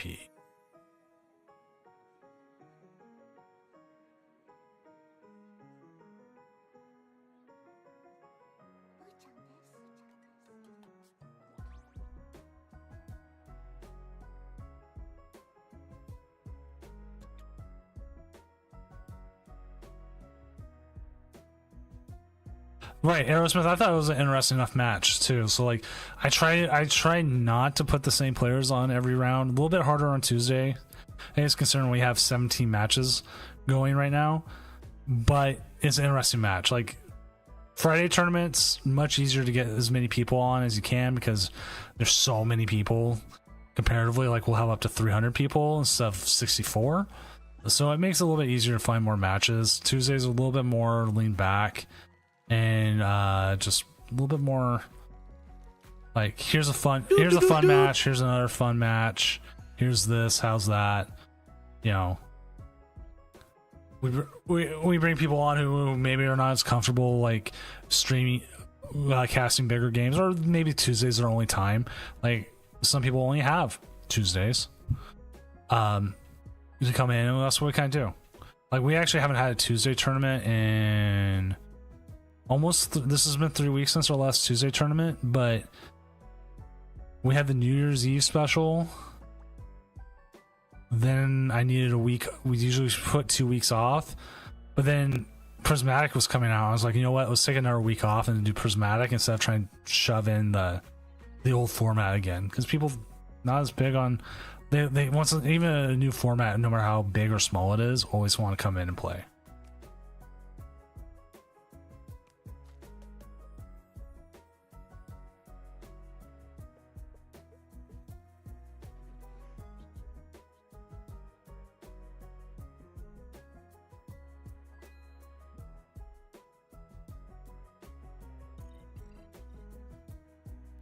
So we just see the fan rotom sub here with the Hoot Hoot.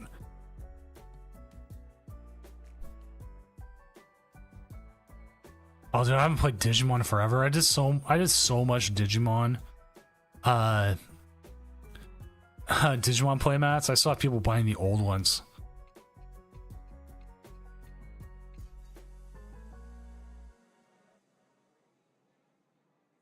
Which of you have no Nintendo? Wow. Oh, wow. Do you go the Tropicos or do you go the Pidgey here? I do sell playmats. I do sell tokens, various things like that. Playmats are on almost a 2-month delay right now, though. My producer is just so far behind. Like, they got absolutely mauled during the December. It's just so bad.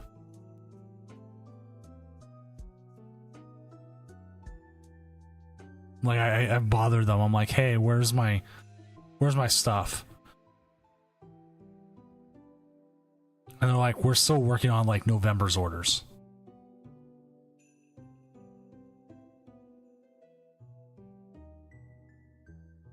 I think you hold the underdepths until you have more, or at least with it also being an open a list tournament, you could tell if your opponent does play a lot of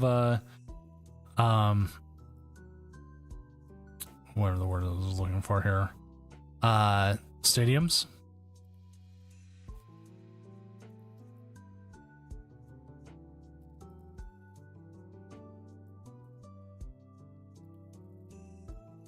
We also have discount codes with Tabletop Village, Rogue Energy, and whatever the last one, Doomed Gaming. So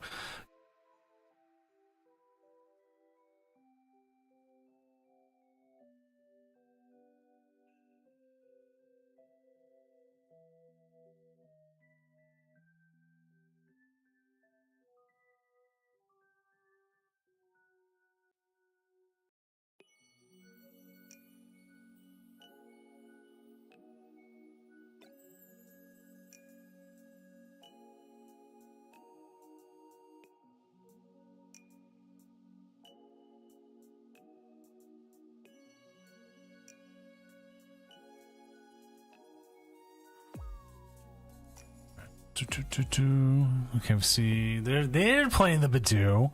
That's a Charmander, and they're like Charizard's saying, I don't want to deal with the Badoo.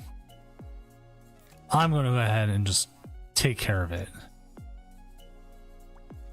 That is some grabs there. Sadly, we probably won't have access to any tools at first.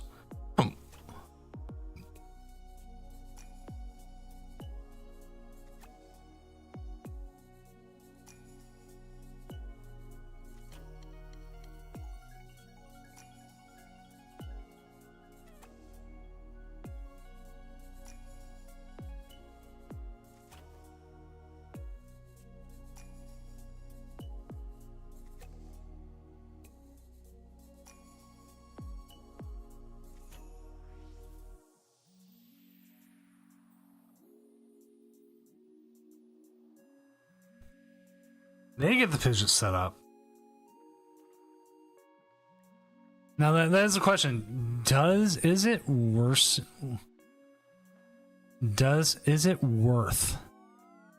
having the Badoo in the Charizard deck?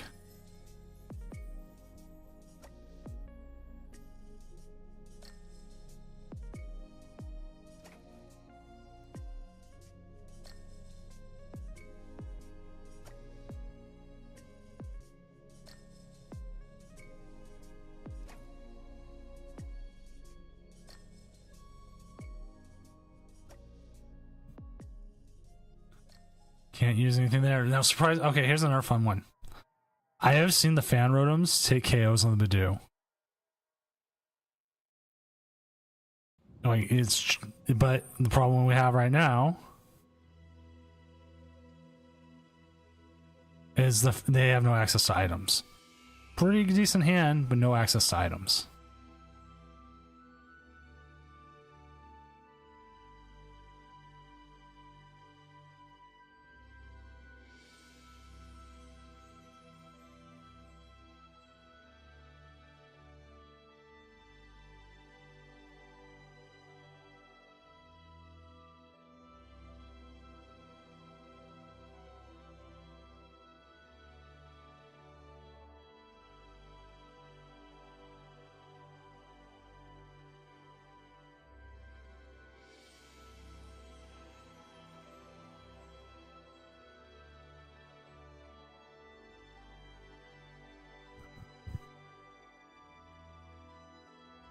Another 10 damage here, keeping the preventing like any sort of sort of shenanigans.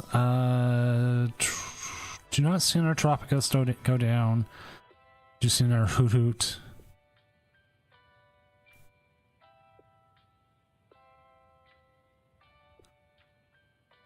As much as you'd like to keep Badoo there as the item lock the whole game, you cannot. But they only put 1 energy on the Charizard. I want to know what their pricing was then.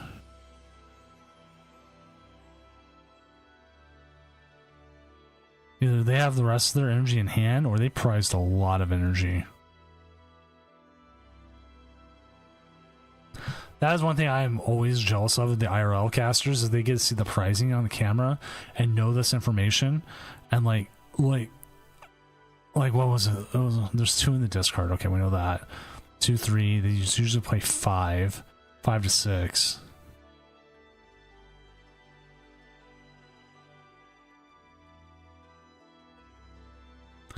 Well, we know where all the Tropicos are.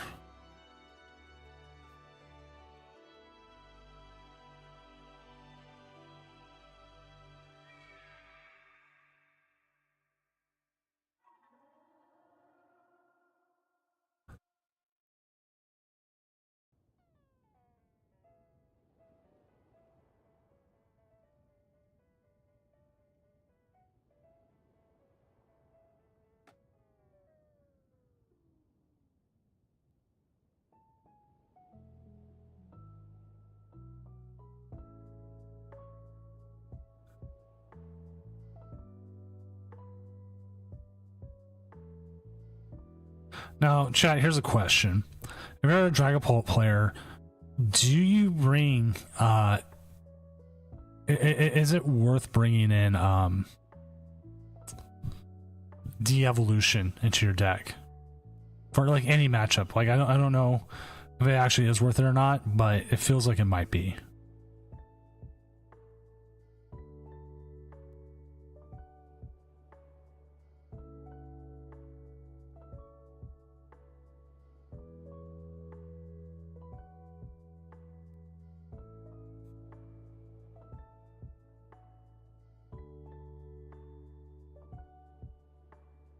Like, I look at it, I don't know where I'd put that or how I'd do it.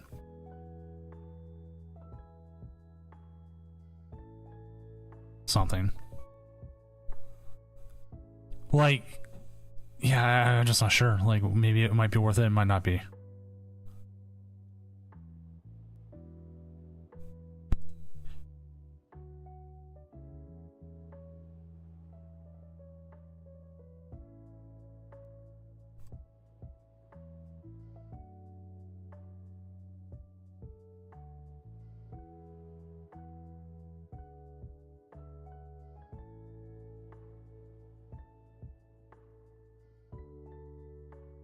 Like hitting Zard doesn't feel like it's been that horrible.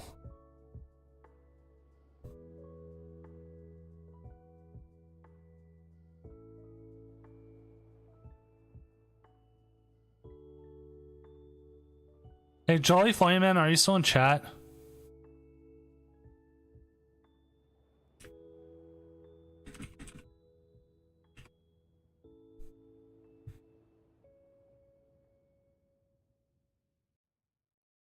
I'm just saying because it seems like you checked in but haven't set up your play against your opponent.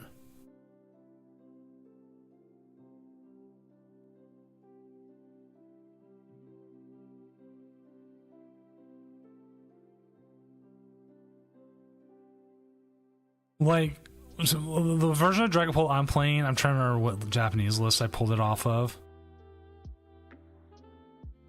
As we do see a KO. Yay!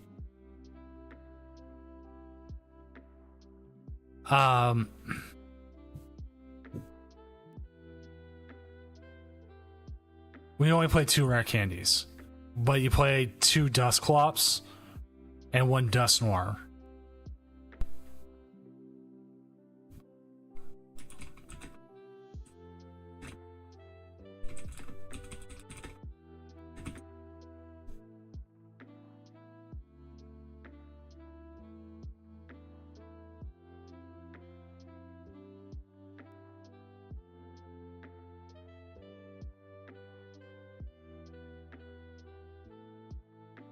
See, I'm only playing one Dusknoir. I'm going 2 Candy, 2 Dusclops, 1 Dusknoir. But I'm also thinking I'm playing double whatever it's called. Double stretcher.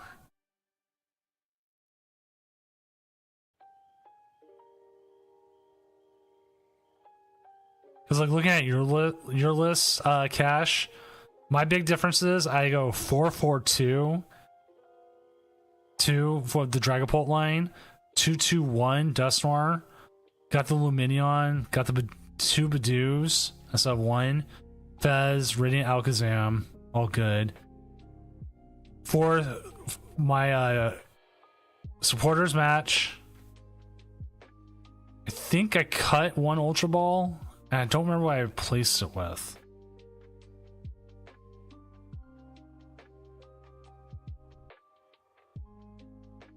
But otherwise, the list looks very similar. I might have 3 Ultra Balls. Like, I kind of wish to play a Terra sometimes.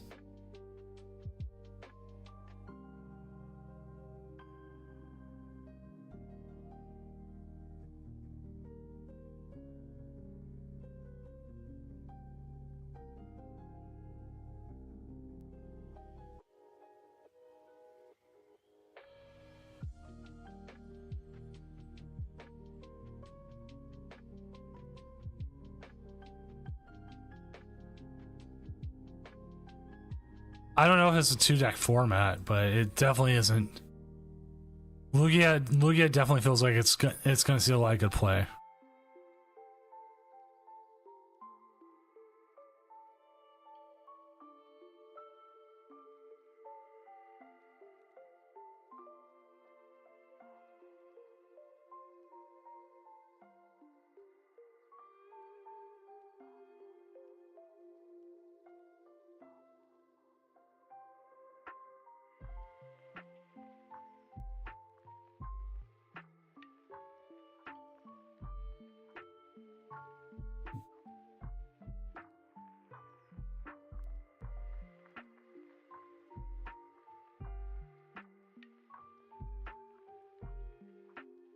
I don't know how.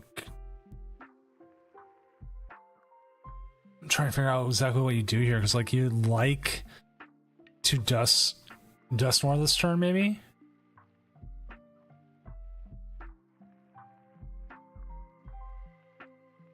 I think Thorn's Pulse is going to be good for San Antonio Jolly Flame Man.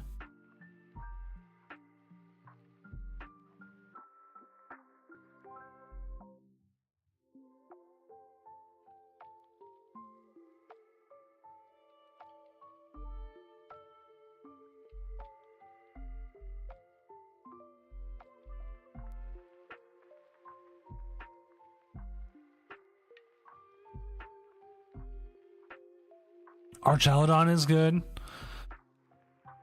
Like, I don't know. Like,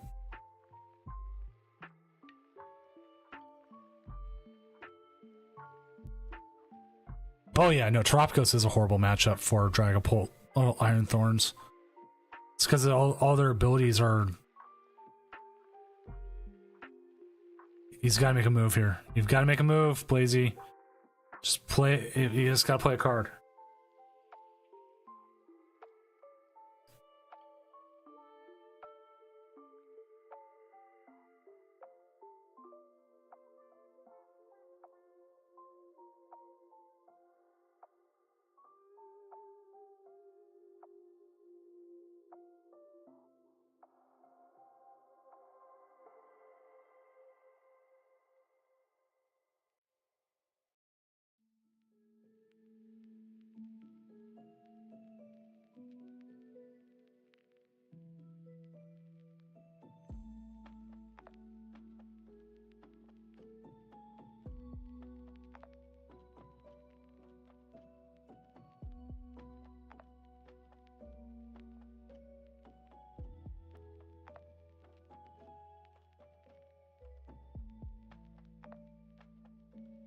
But I definitely don't think the Pagos isn't going to carry over from Europe. It's like I remember when there was like Zoroark fever over in Europe, and I thought it was going to carry over. And there was just a whole bunch of people playing Buzzwole because of it. I don't know if I fully agree with here doing the Dusknoir here, but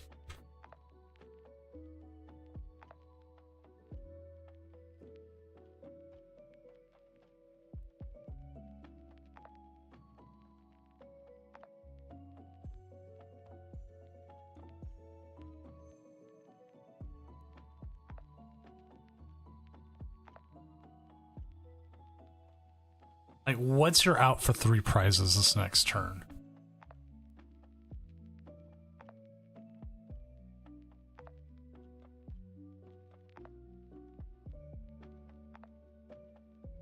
Because they can Charizard.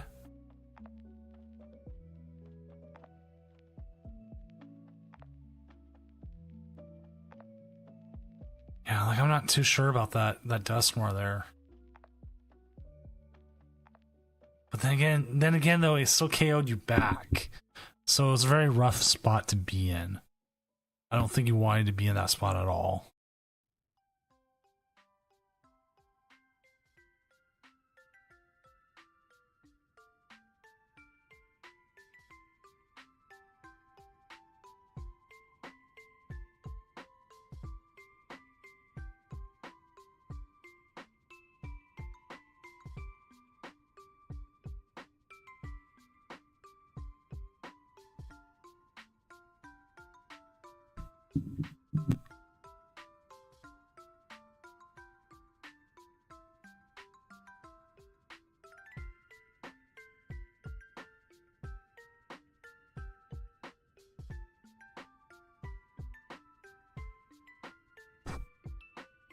All right. Here's an interesting question.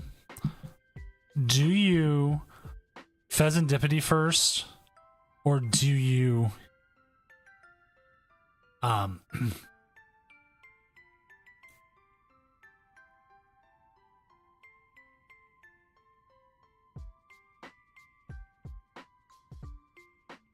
Pidgeot first? Like, now I'm thinking about it as I'm sitting here.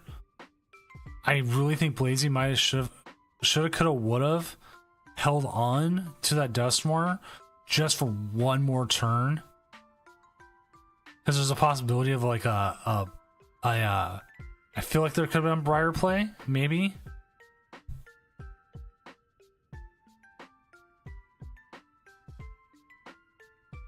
So they do get unfair stamped here. Just 2 cards, that doesn't really help. But then also, Juicy only has 1 energy.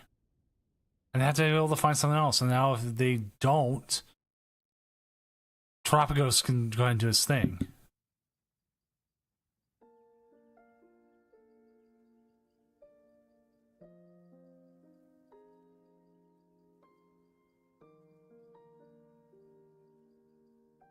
Yeah, Zard's out of energy, and we know they used 1 rod already. I'm actually going to double check how many rods they've used. They have in their list.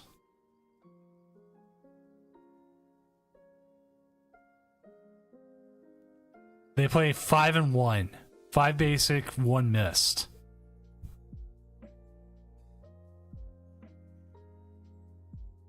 This would be a turn. They might still have access to Briar. I don't believe they played their oh, they got the energy off of that. Ooh. Yeah, that was rough pricing, but that was it.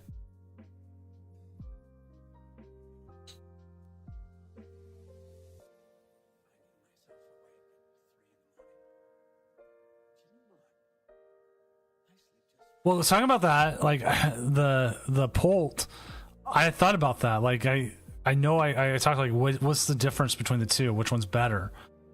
And it was a hard call. Like, do you go Radzard or Alakazam? Alakazam just seemed better the whole time. How many matches were left? I forgot to reset the clock.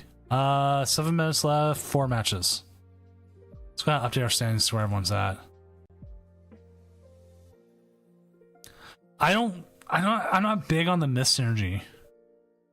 Oh yeah, Zam's huge better for Guardy. My biggest issue playing Iron Bolt was Guardy. Right? But as soon as I started playing Dragapult and Dusknoir, the new ones seem so much better. Guardians become less of a thing.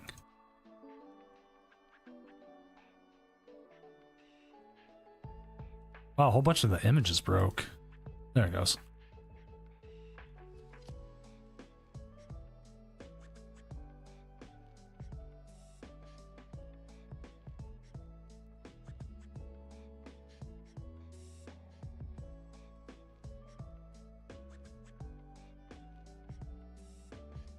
No, like and the amount of times I won against Guardian because of Alakazam is like I could count. Not count on one hand, I could count like on a whole bunch. It's just like it just helps.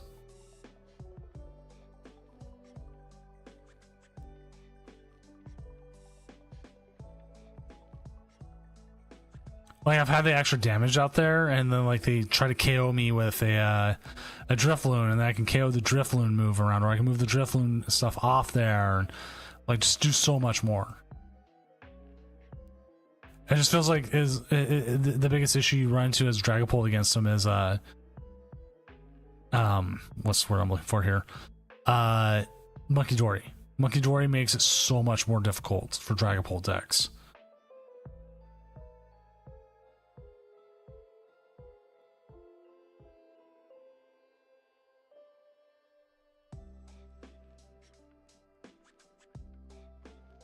I didn't like the candy, but I like the hard switch, and I still like the switch over Turo.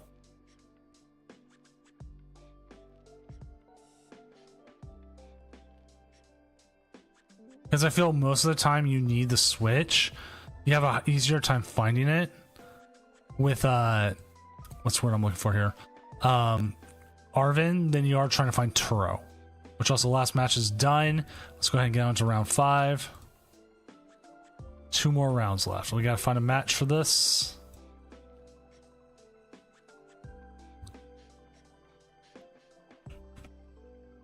Do we have anyone up here that we know? Jackson just dropped. Cash is 3-1. Cash versus that. Let's get on.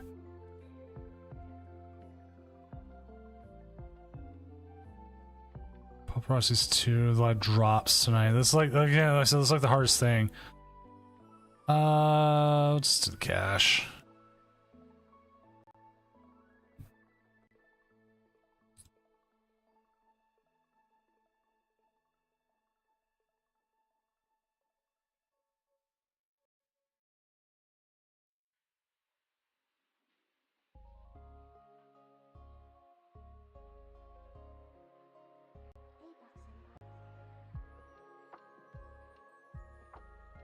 Here for the drops. Well, fly on the wall. The drops are happening the whole time.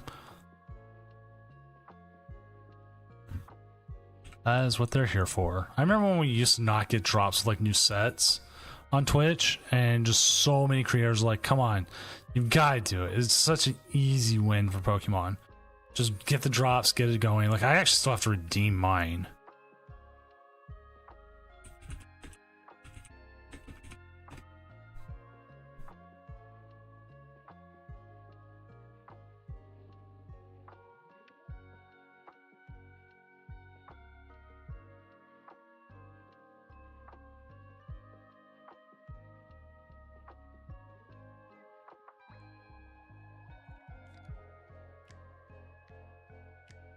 So now we're just waiting for it to happen.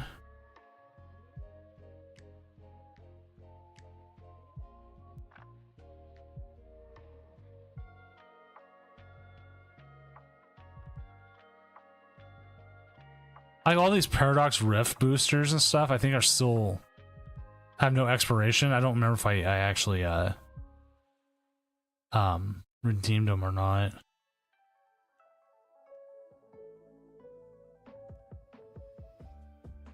All right, looks like the match is about ready to get going here. As we're going.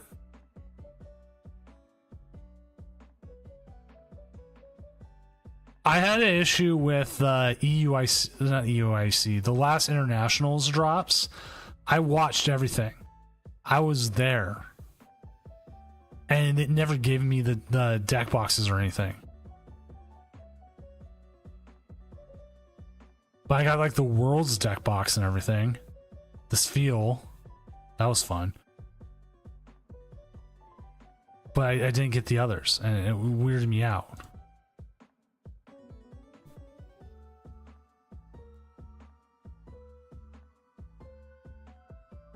Looks like they're setting up here. Just be a moment.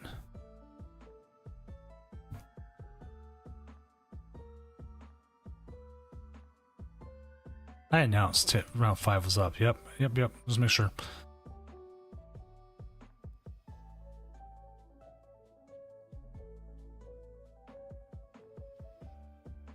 So I have no idea if the drops always fully work on Twitch or not, but they seem to work well enough.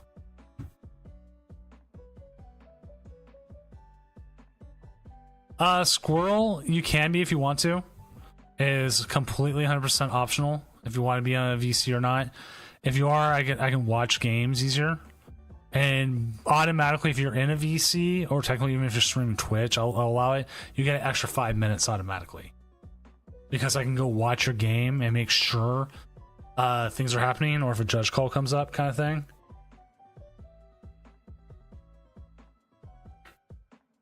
It's just a nice extra bonus.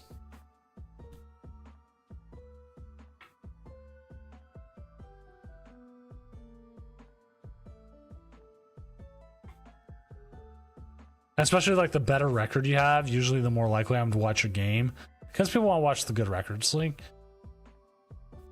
occasionally you want something worse, but most of the time people want to watch the good ones.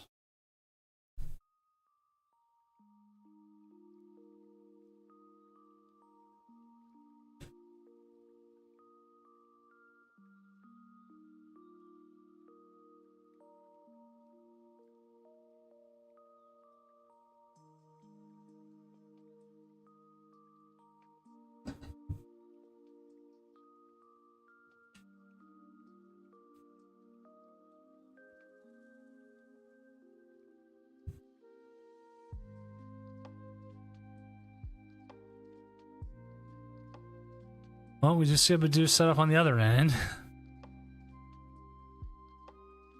Get ourselves some Badoos. We're going to get them all set up.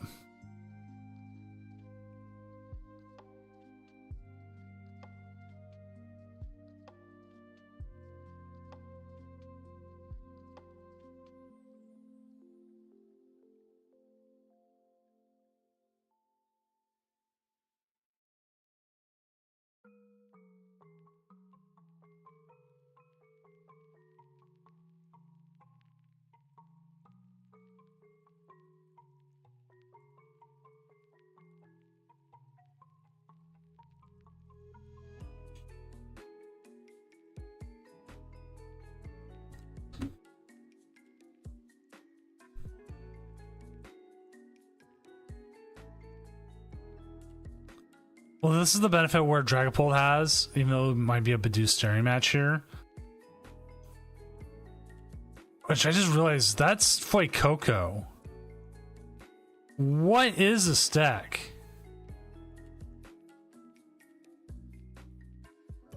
I'm popping this open. Oh, this is like Skelligers.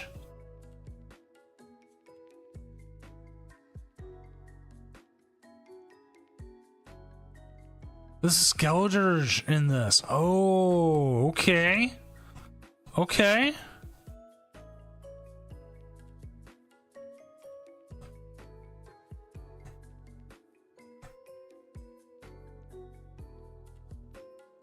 Right? Like I was like half paying attention. I didn't realize the Fuecoco came down.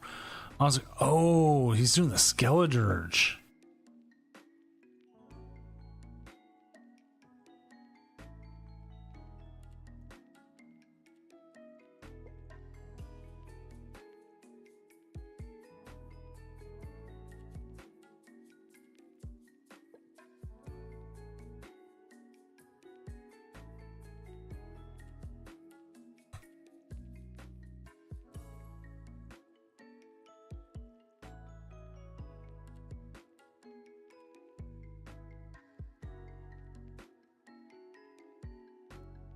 We got a ton of recon directives here. The 70 damage would do. You also have the build where you use Mochi, and you get extra damage out of that Badoo too.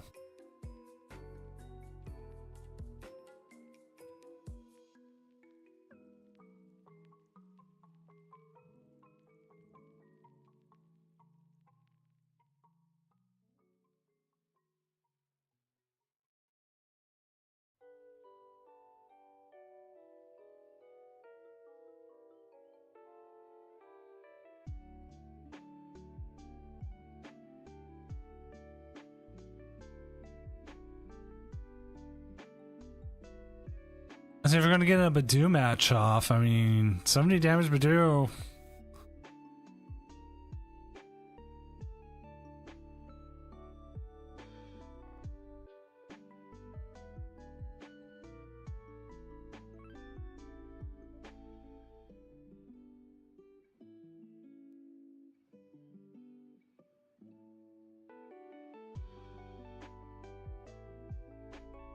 Right, so we do see the Arvin here as a possible pickup. Not that you can do much with it right now.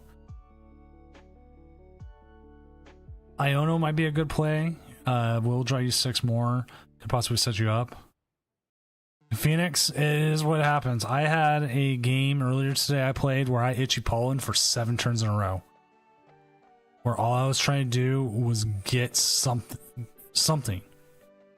I was trying to find any Dragapult. Couldn't find it. But they weren't doing any better. I just kept itchy pollen. They're like, yeah, I'm not doing much better either. Like, they kept giving the thumb up, and I'm like, yep.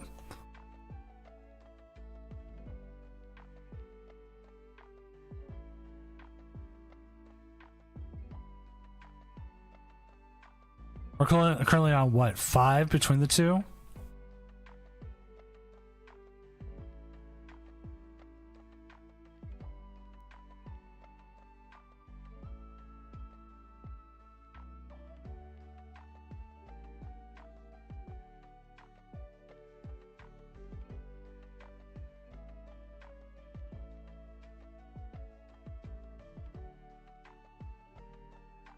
Could see a boss's orders here. But the big thing is they still need to find that Dragapult. Lost City, I can see that.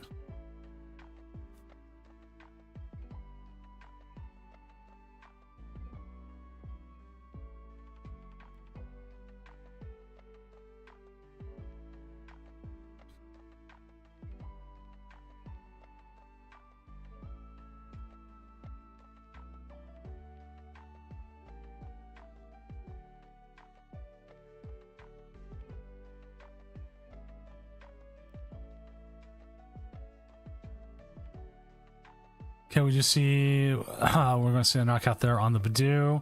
We'll see what comes up here in the active.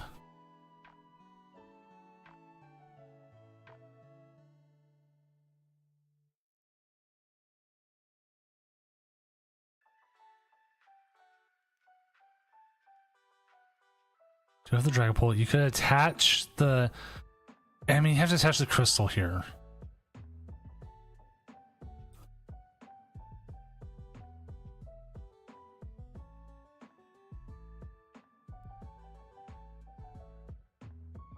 Funny enough, if Chimpao, I put against Chimpaos, if they get stuck with like Bibarel and you keep doing them for a while, they just can't get it out.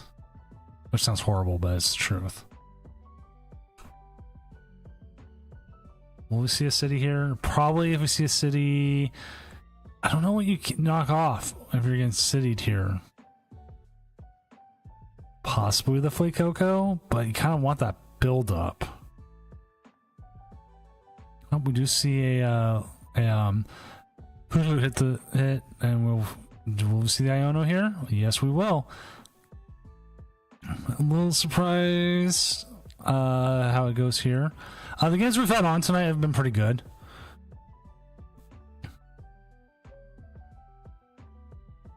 We've had quite a few that keep going back. Badoo, badoo, badoo, badoo, badoo, badoo, badoo, badoo, badoo, badoo, badoo. I'm sorry. I just like that song. Kind of going back and forth a little bit. So hopefully we'll see more. As we do see the Rotom hit the Lost Zone as I go 4-4 split.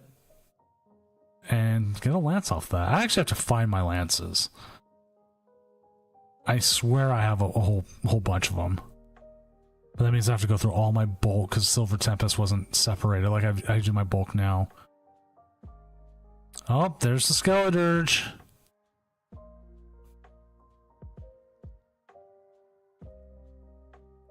We're gonna see some energy retrieval. We're gonna see some extra damage here.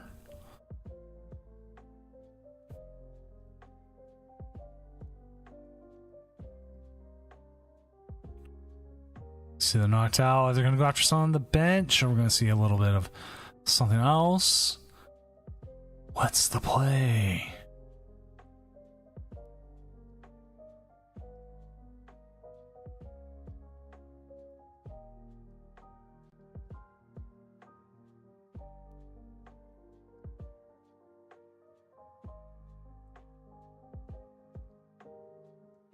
I don't know. I really don't. I think Pult might still be fun because it still has access to a lot of stuff. Lance has just been a nice consistency in a world with Badoo. There's a couple cards coming out, or not coming out that are out there that might be fine. Like, I know there's going to be cards because of rotation. We're going to be looking at cards we didn't think about before.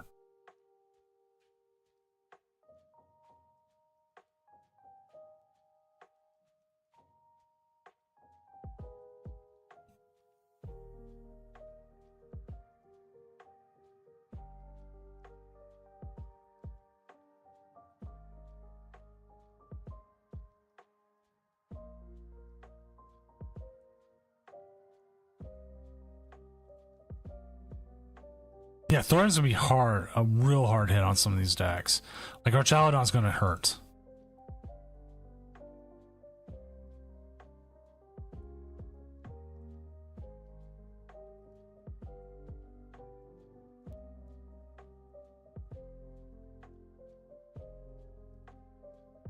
Like, I'm just trying to look through like what's there. Like what we have that would be able to help this out, or any of them out.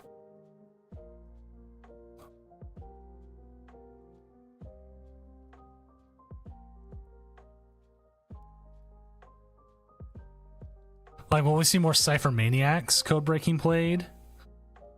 I think Crispin might see an increase in play.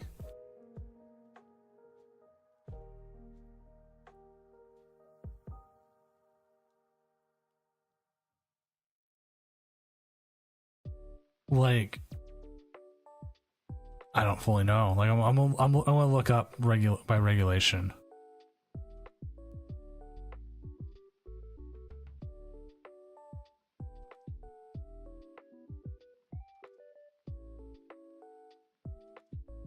Like, what's our supporter pool coming up?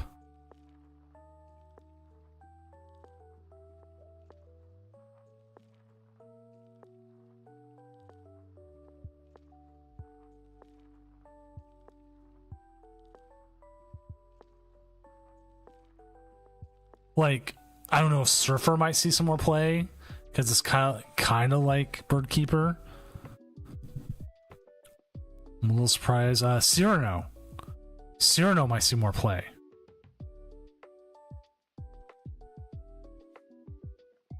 Because Cyrano's search your deck for up to 3 Pokemon EX.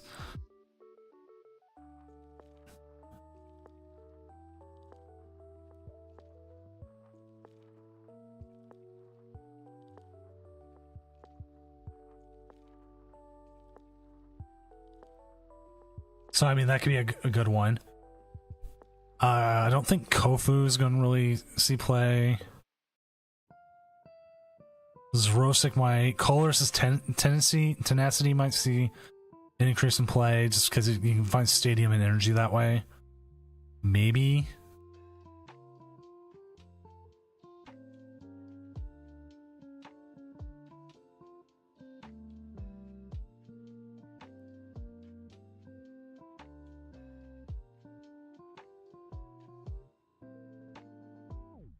Might see TM Evo see more play. It all depends on everything we get with the journey together. I think is the biggest thing.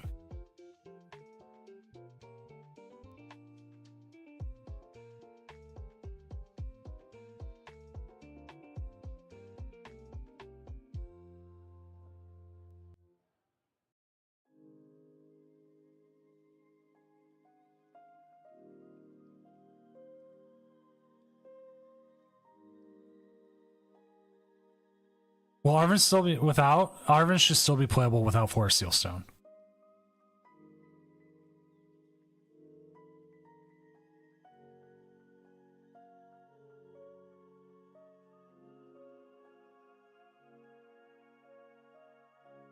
Cash should have a game in hand right here. You can Curse Blast the Greninja. Yep, there it is. Wipe out the Fan Rotom, wipe out the Terapagos. You're set.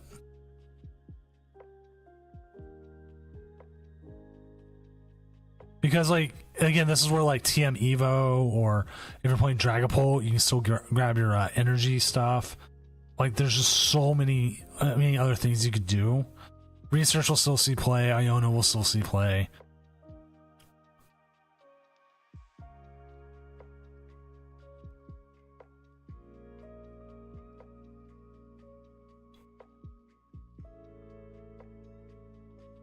Buddy Poffin will still see play. That's the other thing Arvin does is grab Buddy Poffin, or grabs the carts. Like, there's so many ones you can grab.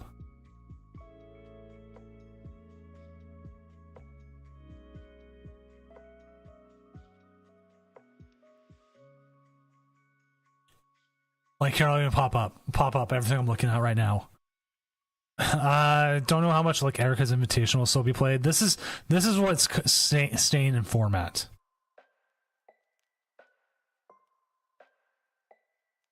Giovanni's Charisma might actually come into play a little bit. Maybe a more control style deck. Highly doubt it.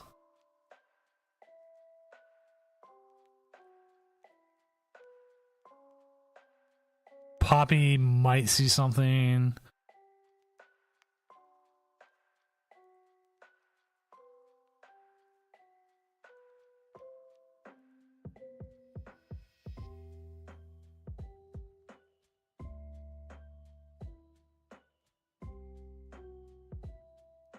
Clavel is kind of decent, right? Cash. That's why I'm wondering maybe we might see it.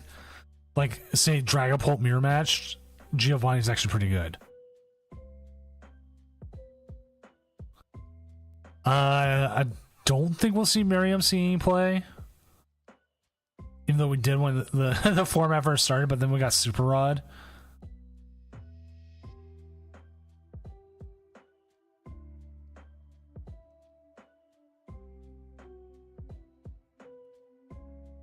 And see, after the Arvin, everything below this. Wait, did they rotate? Oh, yeah, they do, because we rotate to G. So all these Fs rotate, but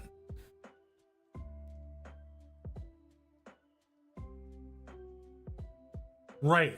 So Geo might show up. Also, the last match is done. End round. Pair up last match. Let's get it going. Round 6. End last round of the tournament.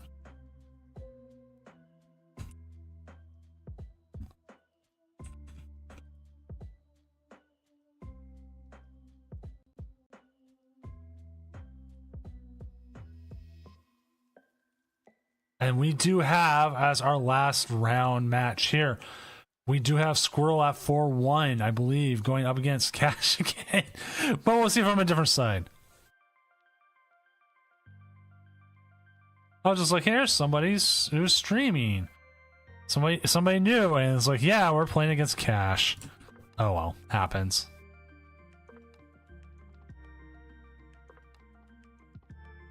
Oh, it says 7? Oh, let me go ahead and add that schedule then. It was probably left over from the last time we ran one of these.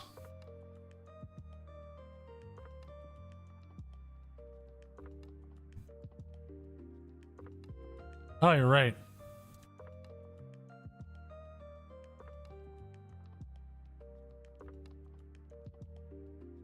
There he goes. Fixed.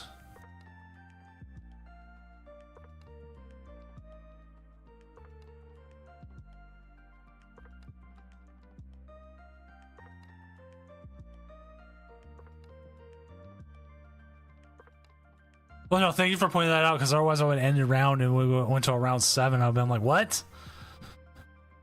Because 6 gets us a perfect 6-0. Nobody else will be a 6-0. That's it.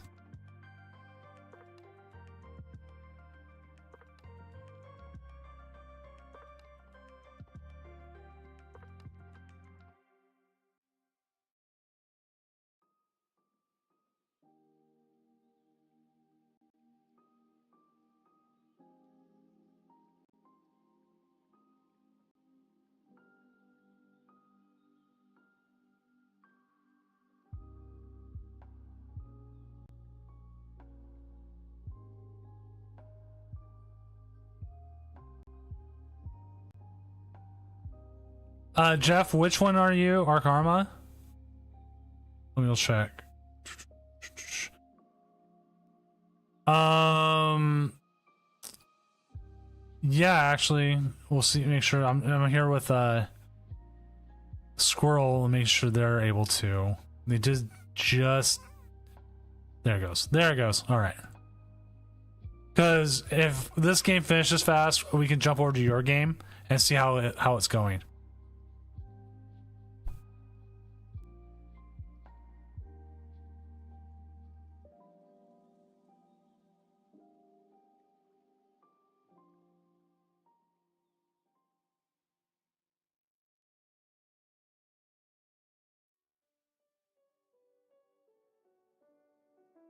I guess the worst thing about challenges, like the last people coming in.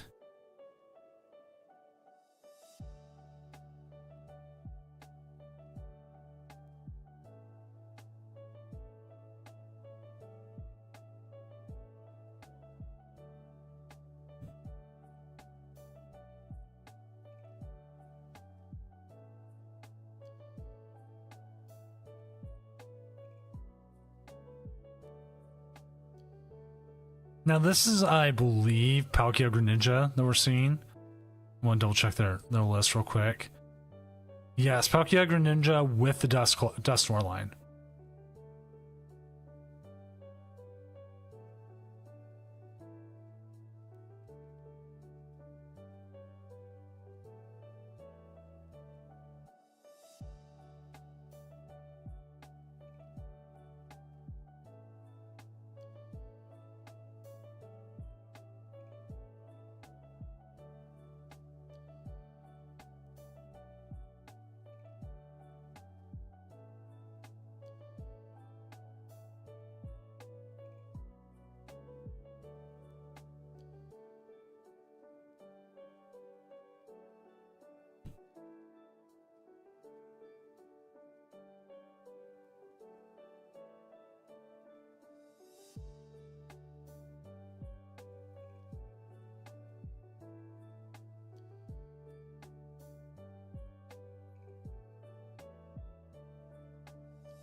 Alright, so Cash is going through the deck here, definitely doing a nice deck check, seeing what they have, what options. One of the worst things that can happen to Cash here is a lot of Dragapults don't play any sort of card to be able to sit here and be able to prevent a Greninja from taking, well, two easy prizes.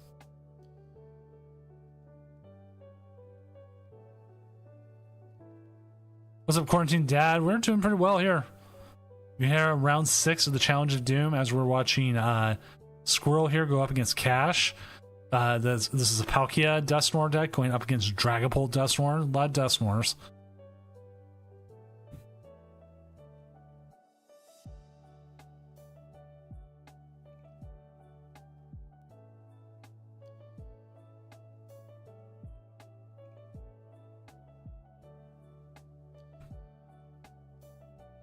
So cancel clone. Cancel clone doesn't matter as much. Go ahead and get a Mew.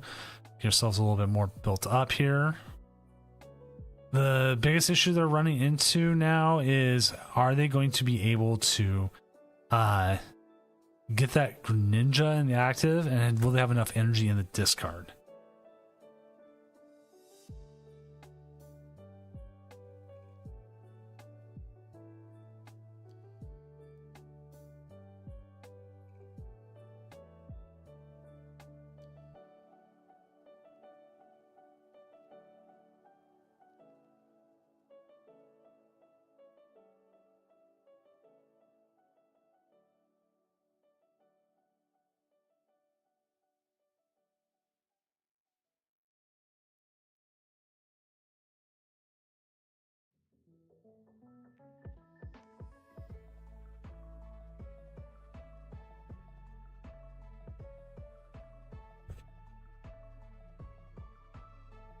All right, we did not see the Greninja here, but we did did see the KO. So, and the V-Star used. So now the question is, does Cash have a comeback here?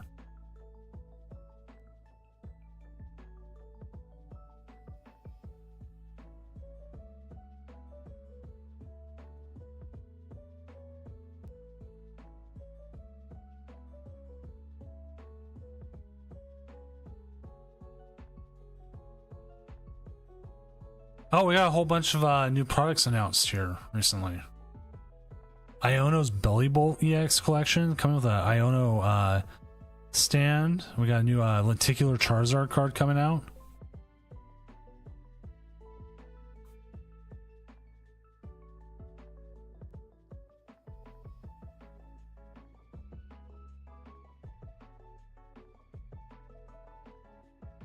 Which, you don't know what a lenticular card is, the one where it's two different cards when you like transfer it. But sadly, it's only the big card, it won't be the small one. But it's a new Charizard EX promo. It's got him kind of his head bent down more.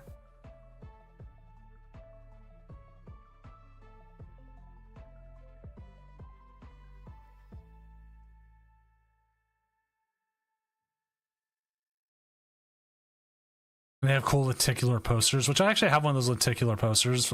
I have a 151, and they're pretty cool. I like them. And showing us the bugged energy. I love the bugged energy though. I wish this game, like, if there's a bug I don't want them to ever get rid of, is the bugged energy, where they have like something else on top of them. We see the Lost City. We're gonna see attack from the Dragapult. So put 30, 50 onto. Oh, they're gonna go the full 60 onto the Mew. That gives them an opportunity here to take a KO with a Dusknoir.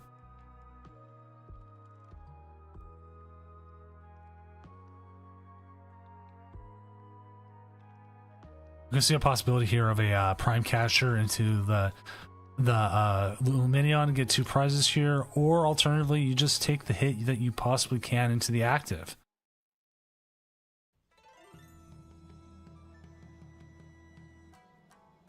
We'll see what Squirrel decides to do here. Go ahead and get another Palkia set up, considering you're not getting O-Code.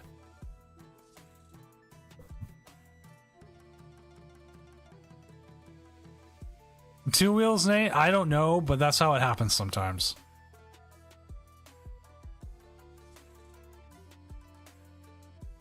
It's like the one tournament I always like to bring up where I'm playing Mad Party, and the only matchup I had bad was up against Dragapult VMAX, and there was 3 in the tournament, and I hit all 3.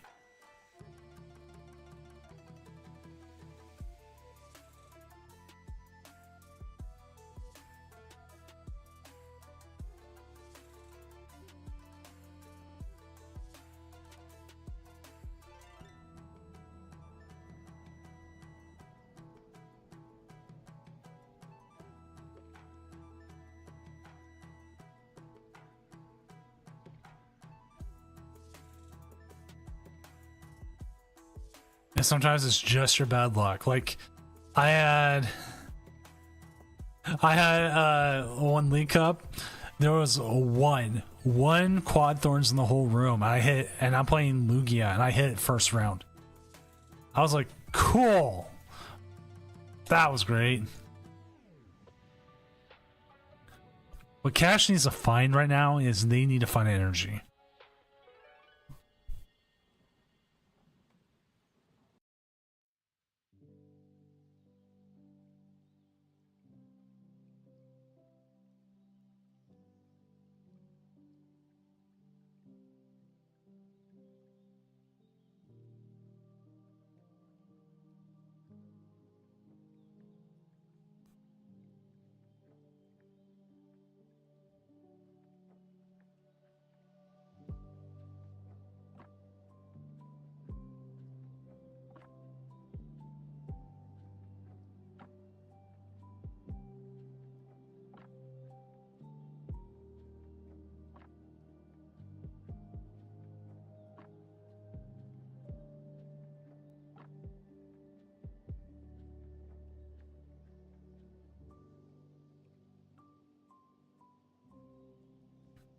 Did you bring up? Okay, we're gonna see a fountain dive here. Probably put 6 all onto the Palkia, and they are. I think they're in a really good spot now. You could actually. Cash can actually wipe the board and win this next turn.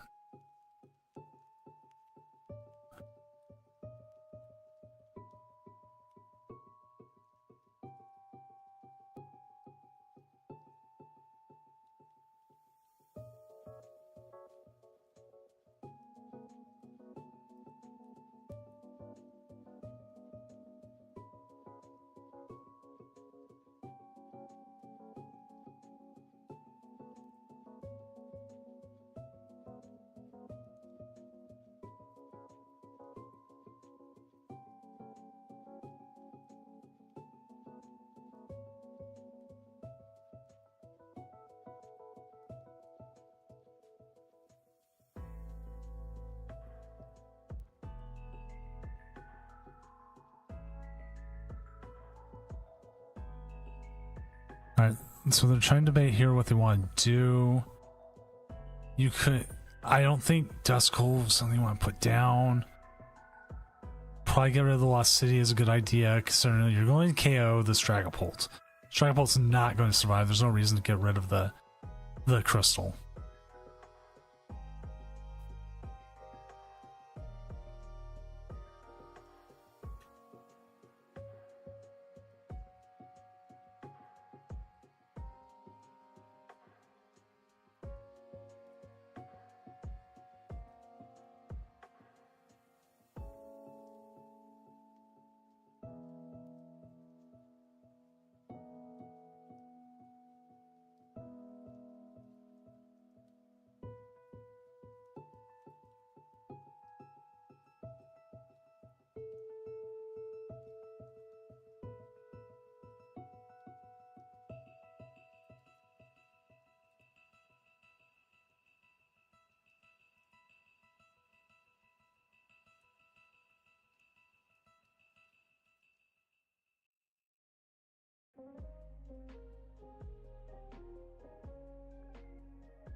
Okay, apologies there. There we go. That's concession. That's game. We're going to see a Curse Blast there onto the Mew. I mean, they just had every way of winning this turn. So Cash is going to end up 5-1 there.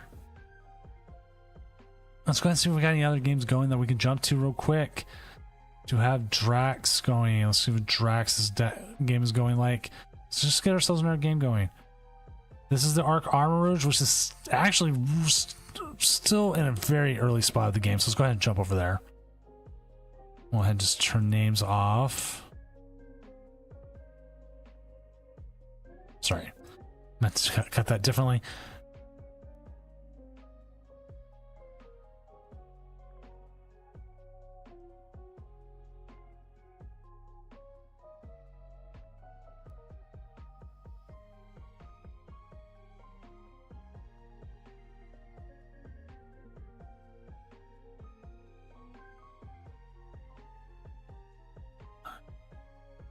Yeah, but RCS here is going to get an easy 2-prize turn.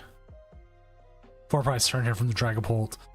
So then the next question is, what can they do? They do have the Regigigas, but the Regigigas is not set up.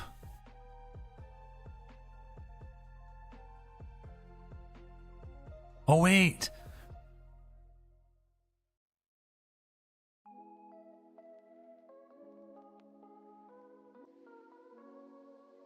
No, I don't think they have a way of setting up. They would. Okay, no, they. I don't see a way for them to set up.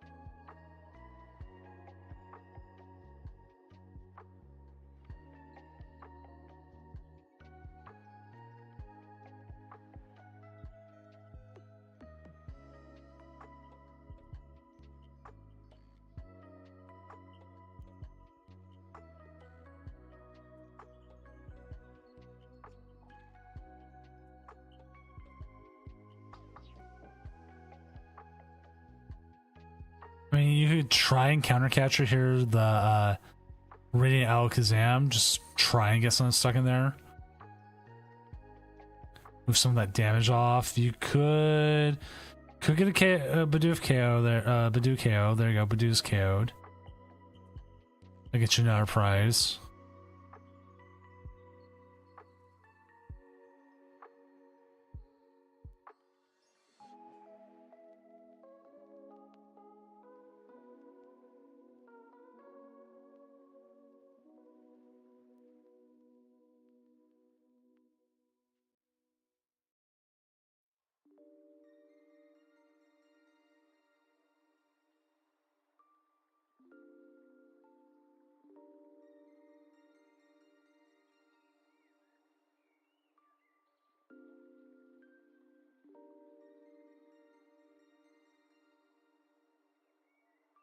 There we go. They had the out. The switch, hard switch card. 200 there. Arceus tried. Oh god, did they try, but just not there. See if there's anybody else left streaming that we could watch. Nope. That is pretty much it. We should have our final here, who is 9-0. I mean 6-0.